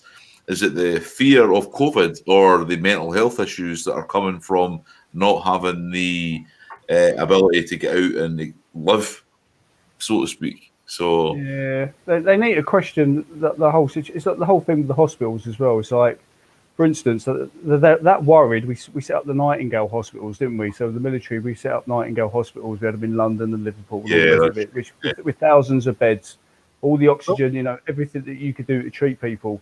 Yet we didn't put anybody in them. Jim, we kept them in the normal hospitals. So what should have happened was they should have gone into the Nightingale hospitals to free up the normal hospitals to operate as normal. That didn't happen. They only had, in the one in London, they had 9 people in that hospital, and it's something ain't right with what's going on, and it's just none of it makes sense. So Jim, I am a little concerned. So now you're changing jobs. Yeah. How far is your rut? I mean, I'm worried about finally Friday. Because I don't know yet. I don't know. Depends where I'll be working. Yeah, you may have to just ride your bike for something to do every week. I know. Yeah, Friday. I might be working where I'm living, so I won't have to ride to work potentially. So yeah. Finally, Friday becomes Sonic Sunday. Yeah. What I'll do actually is I'll use this opportunity. So I know Mr. Diesel's Hog Vlog is a new video coming out. I don't want him to give it all away because I've seen his clip. Oh, damn. So Yeah. you want to give a brief description of what your new video, Diesel? Well, I do, and I'd like to take this opportunity to thank Salty, Mr. Spoiler Alert. Oh, boo! What you done? Yeah, boo! No, so, yeah. We get on the electric bike rant, and Right.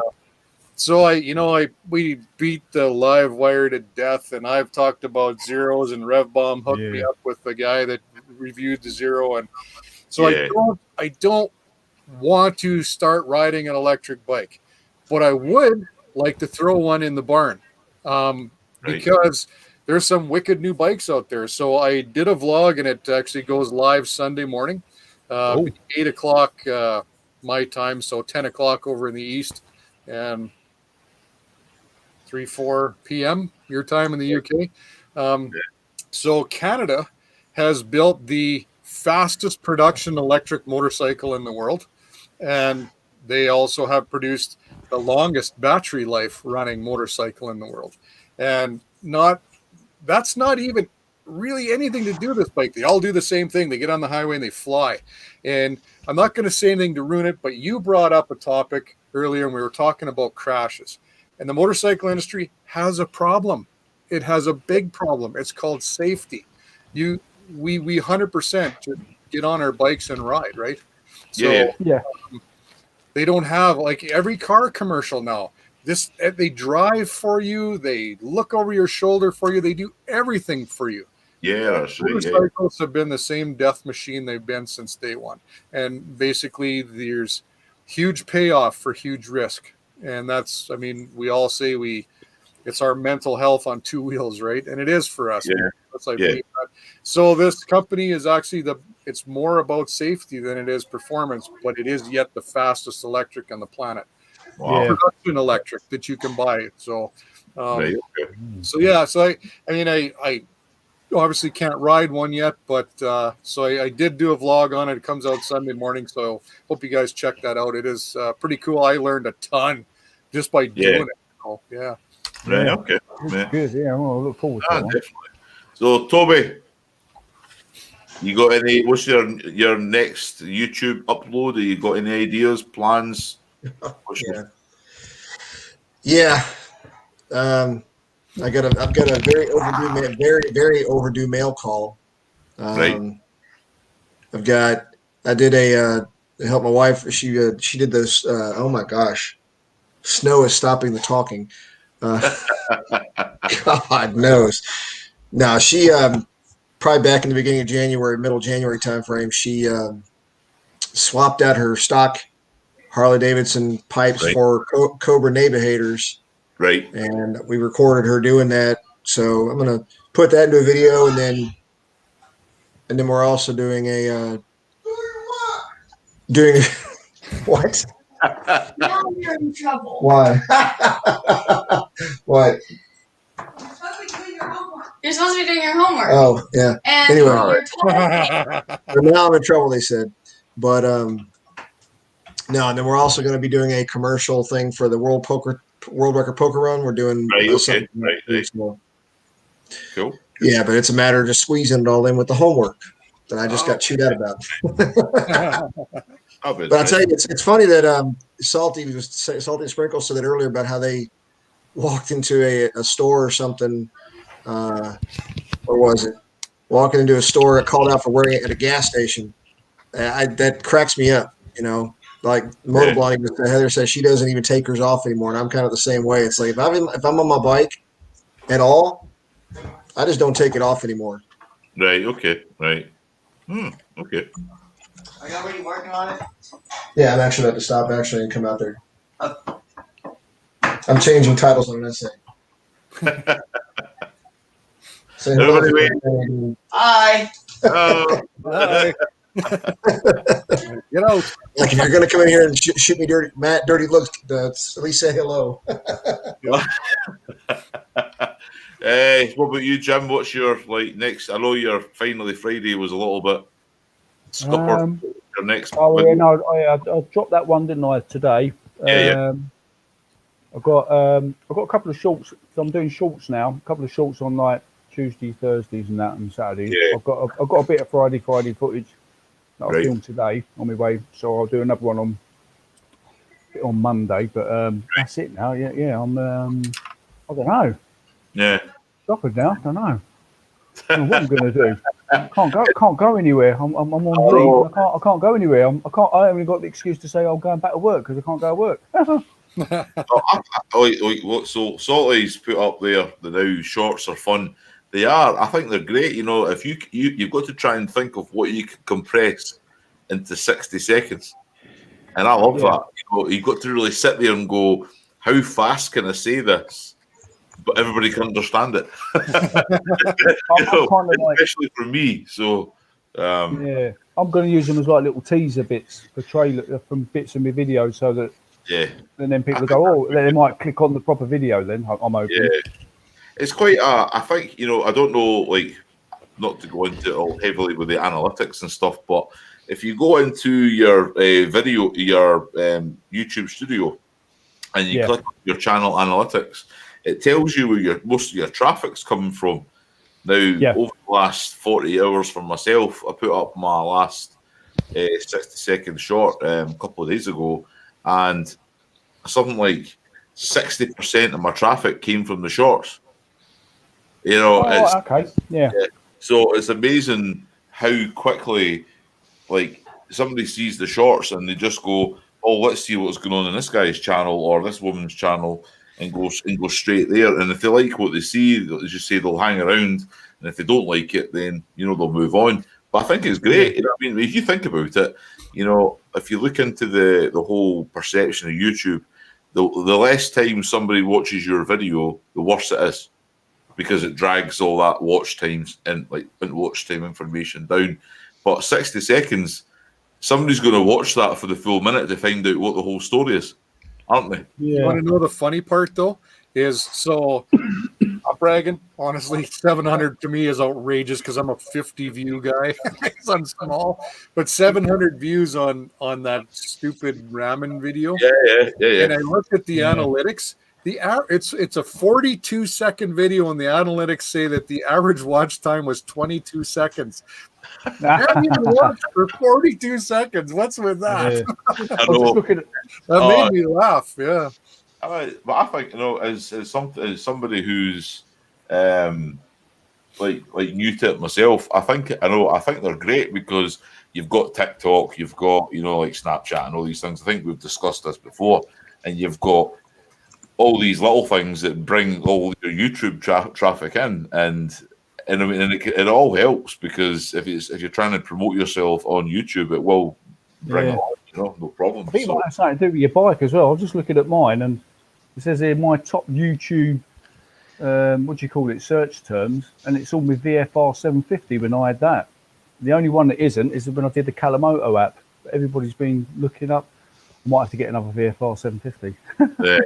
Well, that's what I'm saying. It's buzzwords as well, isn't it? If you've got something that's in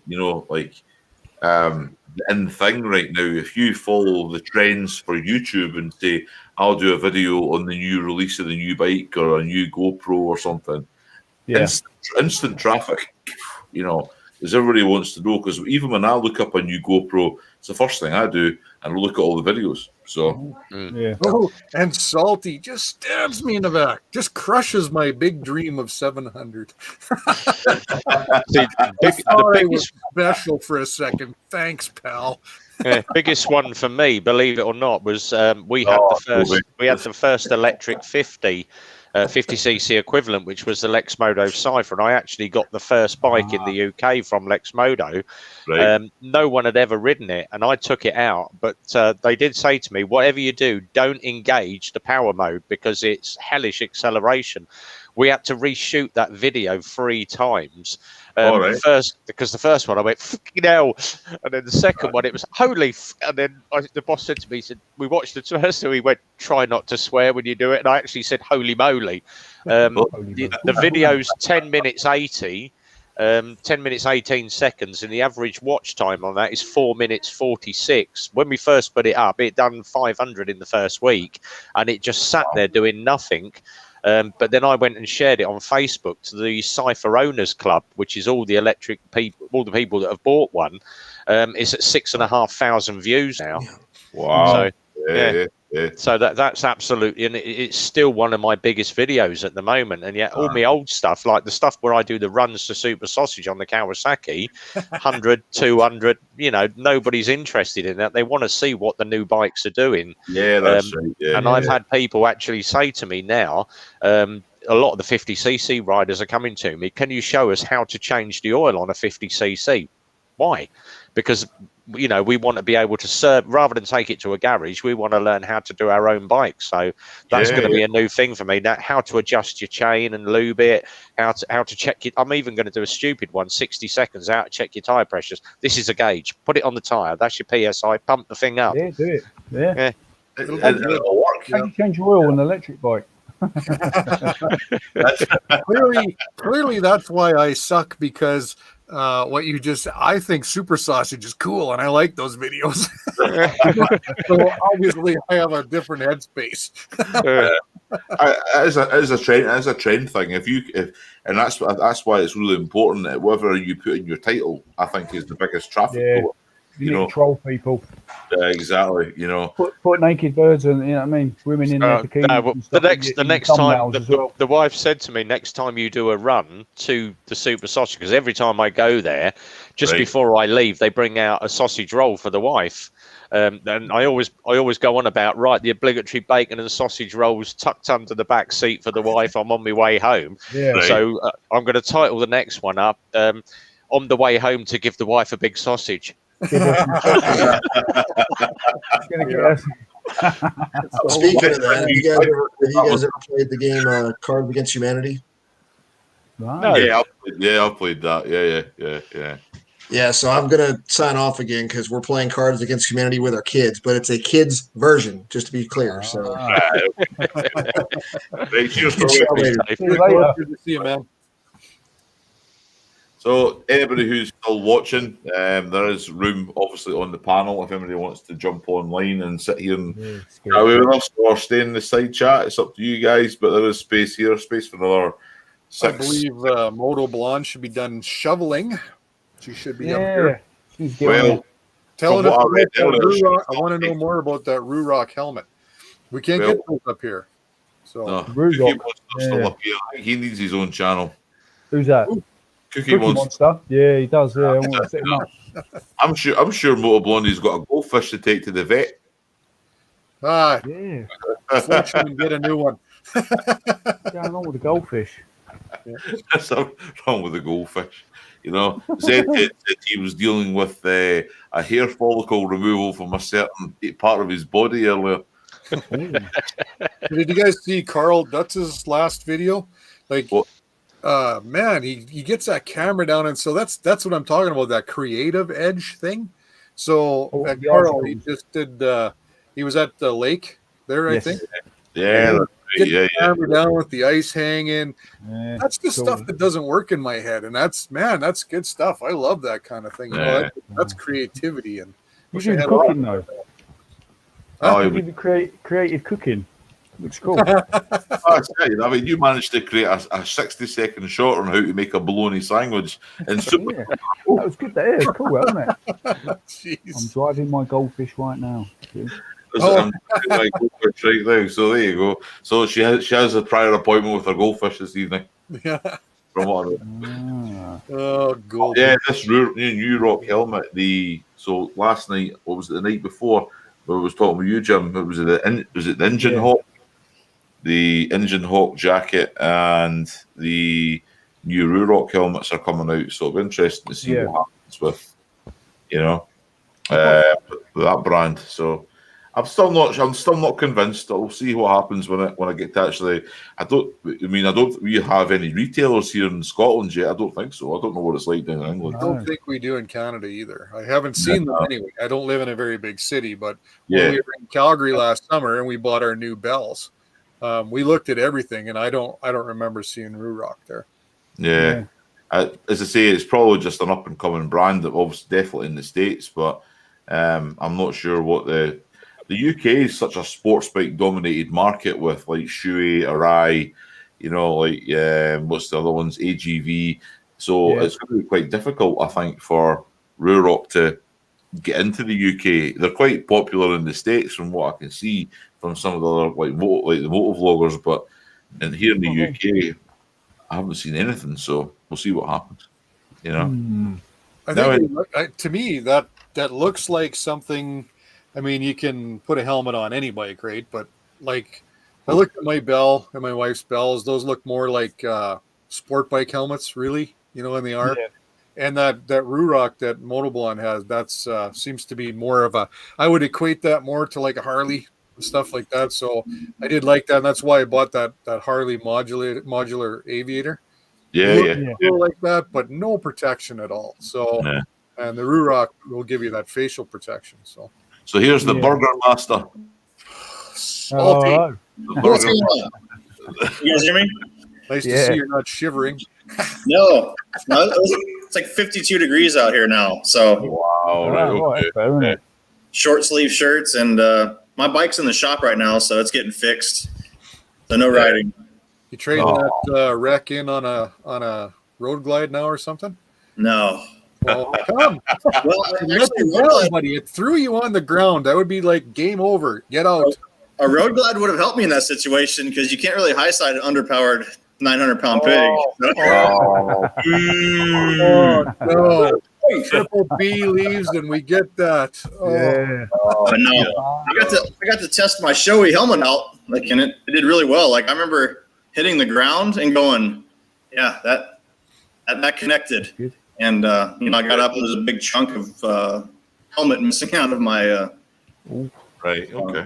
I know I speak for all of us when we say we're really glad you're okay, man. Thank you. Yeah. It happened real fast too. That's it's crazy. Always does. Yeah. But as you say, the main thing is bikes can be repaired. You can't. It's easy. So don't need that. So I'm actually making the Challenger faster. I wreck it and make it faster. I like it. That's exactly what we do here. That's right. You know what's crazy is that the last bike that I wrecked was a 2009 Ultra Classic, and it was brown. So I don't know if brown bikes are really my thing. I've always had black bikes, and the last two bikes I've wrecked were brown. I don't know. Can I ask a question? What made you look at a bike that was brown and go, I'm going to buy a brown bike? Did you have to have one that day?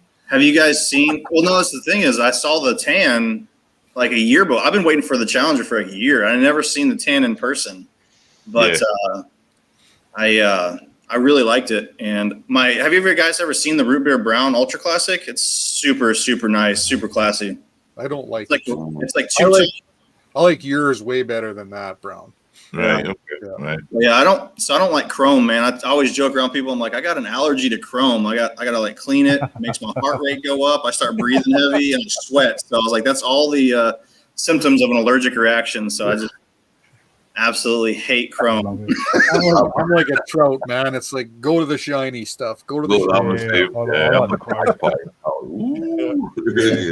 So mine's all flat black and that matte paint. That matte paint's pretty good, man. I don't have any scratches on it yet, and that's what someone was trying to say, that the fit and finish of the matte paint wasn't good, but I have 0 scratches on it, and I literally highlighted it. Like my wife said, she like looked back and saw the entire bike off the ground. Like the whole bike was off the ground.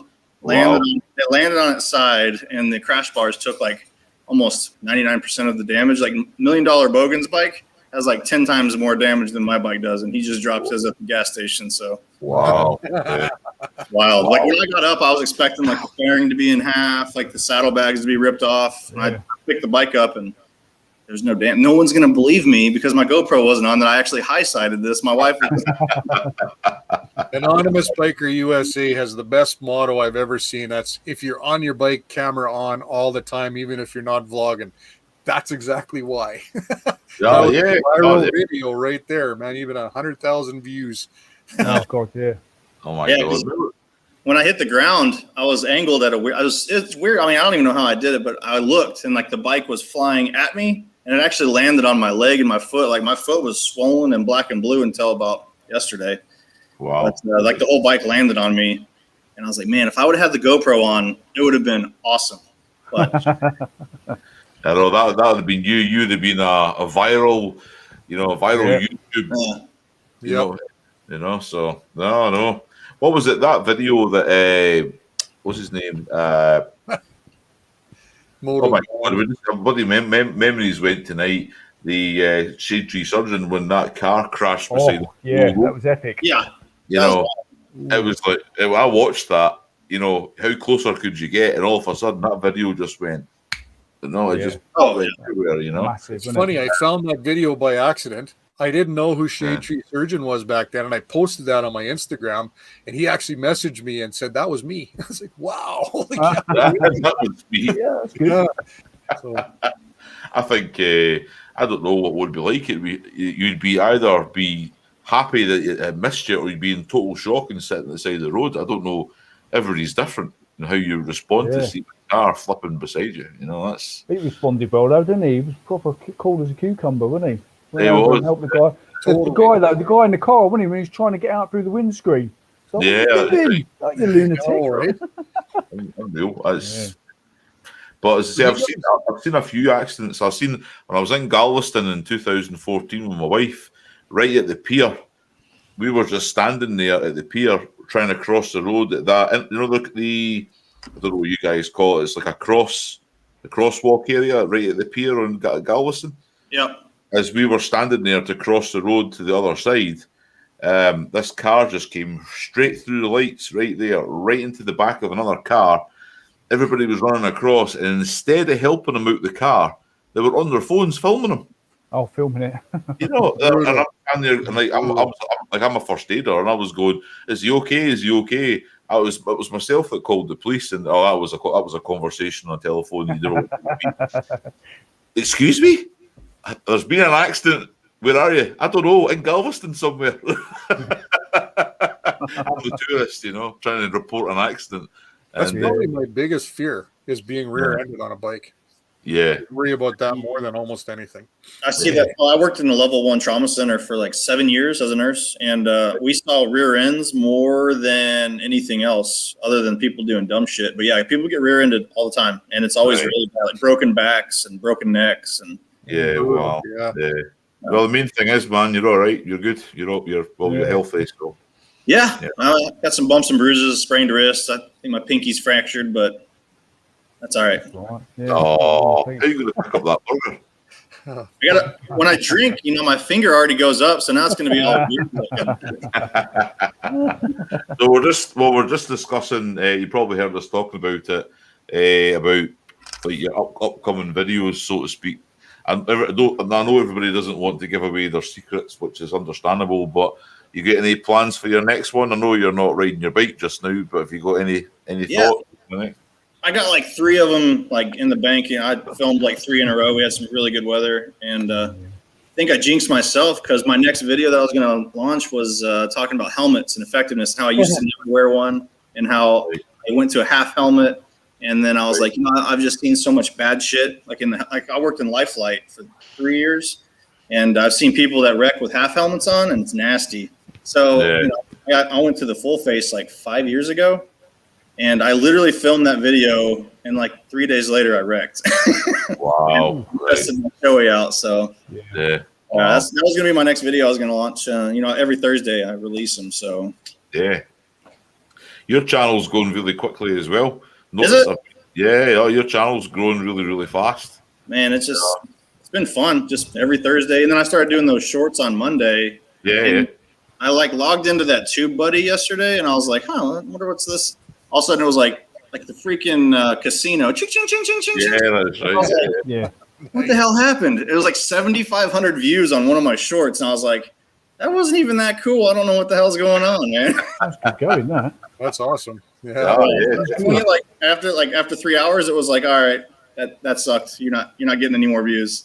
Yeah. But that's all it takes to bring in some traffic towards your YouTube channel, and then it takes off from there, doesn't it? So do you guys all use TubeBuddy? Yep. Yes, now we do. Yeah. TubeBuddy. No. What's that? It's just a little app. You gotta search RedTube, and then TubeBuddy comes up. Don't do that. Put the link in the comments and under his channel. So that TubeBuddy app's it's almost like a digital SEO for your YouTube channel. It basically tells you that how many views you've had, if your title length's the right title length, how many likes, all that kind of thing. Right. And your subscriber count. It basically takes everything from YouTube that's important to you and sticks it straight into a small app, and that's it, really. The free version part of it, not everything works. Like, so if you're doing hashtags and stuff, it'll give you 3 more you could click on to add instead of damn it. But I don't know, at the channel size that I am, not monetized at even close. I mean, I don't even have 200 subs. I just can't justify that because it's not cheap. Yeah. No, I don't pay for that either. I think if I was closer to that 1,000, I think it's probably a really good idea. But for a channel my size, it just doesn't make sense to me. Yeah. Just how you use it, man. Yeah. Maybe it would make it grow. I don't know, but it's just more money. You already have GoPros and paying for Epidemic Music and paying for my subscription to my editor, right? And so, I mean, there's so much money in it already, and the fuel and time that we put into it, I just can't afford any more right now. Yeah, that's fair enough. YouTube's like a bottomless pit if you let it be. There's so much. If you want to try and get into it as much as like some of the bigger channels are, you could be swallowed up. It's like, as you say, it's like Alice in Wonderland, straight down the rabbit hole, and off it goes. I mean, I won't pay for anything if I don't have to. Typical Scots. My beer bottle falling over, by the way. You say hello while you're here. Just put your head round and say hello. There we go. The better half. Hello, the missus. There you go. So, so as I say, it's a bottomless pit. I mean, I won't pay for anything being typical Scotsman if I can get away with it.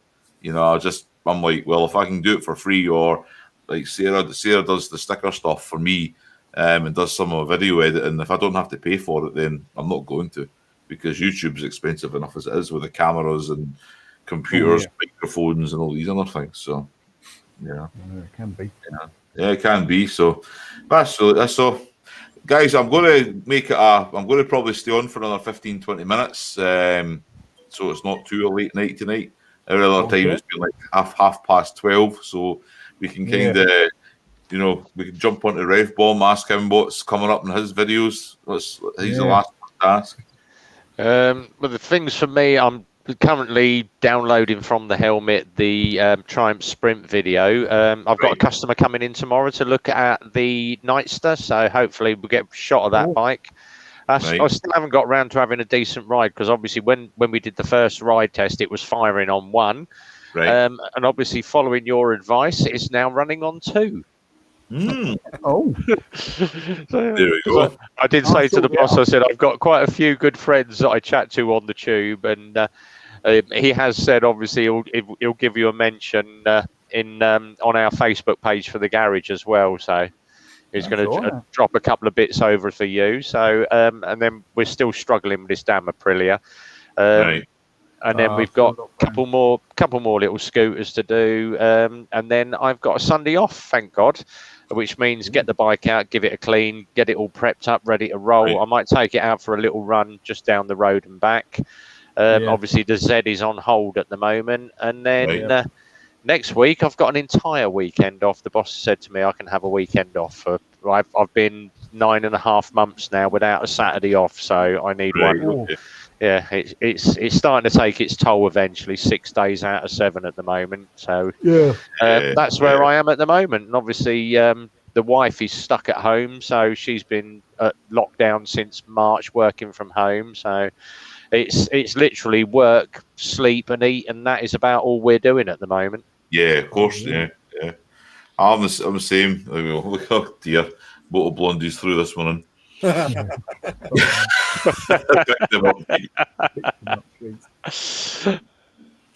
Oh my God, this man has just like literally rocked the internet tonight, isn't he? You know, so I've for myself, I've got a couple of things coming up. Obviously working away that I won't go too much into detail on here, but I usually have to try and get everything kind of like Salty has, like get a couple of things pre-organized, so then we can upload when I'm away. Like when I'm away for like maybe 5-6 weeks at a time. So I've got a couple of things coming up. The street glides into phase 3 just now. So that's really what I've called the aesthetics, trying to make it look nice and pretty. And then I'm trying to decide on if I want to change the wheels. I'm not totally sure. I think it might be pointless. I'm not sure. I've lowered the bike and adjusted the suspension, so I don't think the changing the wheels from the 19s onto anything different will make any benefit for the bike. So that's where I'm stuck right now. And I've got a front fender being fabricated for the night rod that has to be custom made for the 26-inch front wheel. So that's one of the next ones for the spring and the summer. So kind of a couple of things coming on, but as you see, with this lockdown going on right now, it's pretty difficult for us here in the UK to do any like motor vlogging. You know, a lot of our stuff is in the garage.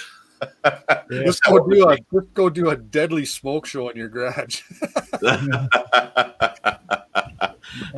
be a big burnout or something. You know, that'll be the next thing. You know, let's do a burnout and like completely destroy the garage floor, and my wife will come out and say, "You've got tire marks all over my motorbike with the shredded rubber coming up." You know, so that'll be the next thing. You know, so yeah, so guys, I think what I'll do is I'll call it for this evening. To say that's been a good 2 hours. We've had a good chat. I think. Yeah. Thank you to everybody who has joined in tonight. Thank you, Salty, for coming in. I was looking forward to seeing you tonight, brother. I had to get my haircut, man. That's what I was doing on the phone. So yeah, of course. I had to look good. I'm glad they already made their effort, got their makeup on for this evening. You know, to say, I mean, there's a lot of, like I said, I think these live streams are fantastic. You know, it gets us all together. For me personally, guys, it's been great. You know, I mean, that's the highest count I've seen on the live streams that I've done myself. I've had 22 on here at one point tonight, which has been great. Thank you to everybody who came on and commented and, liked and disliked as well. You know what I mean? As I say, likes and dislikes, it's all engagement, I'll take it, so, but as I say, I'll call this one out, guys.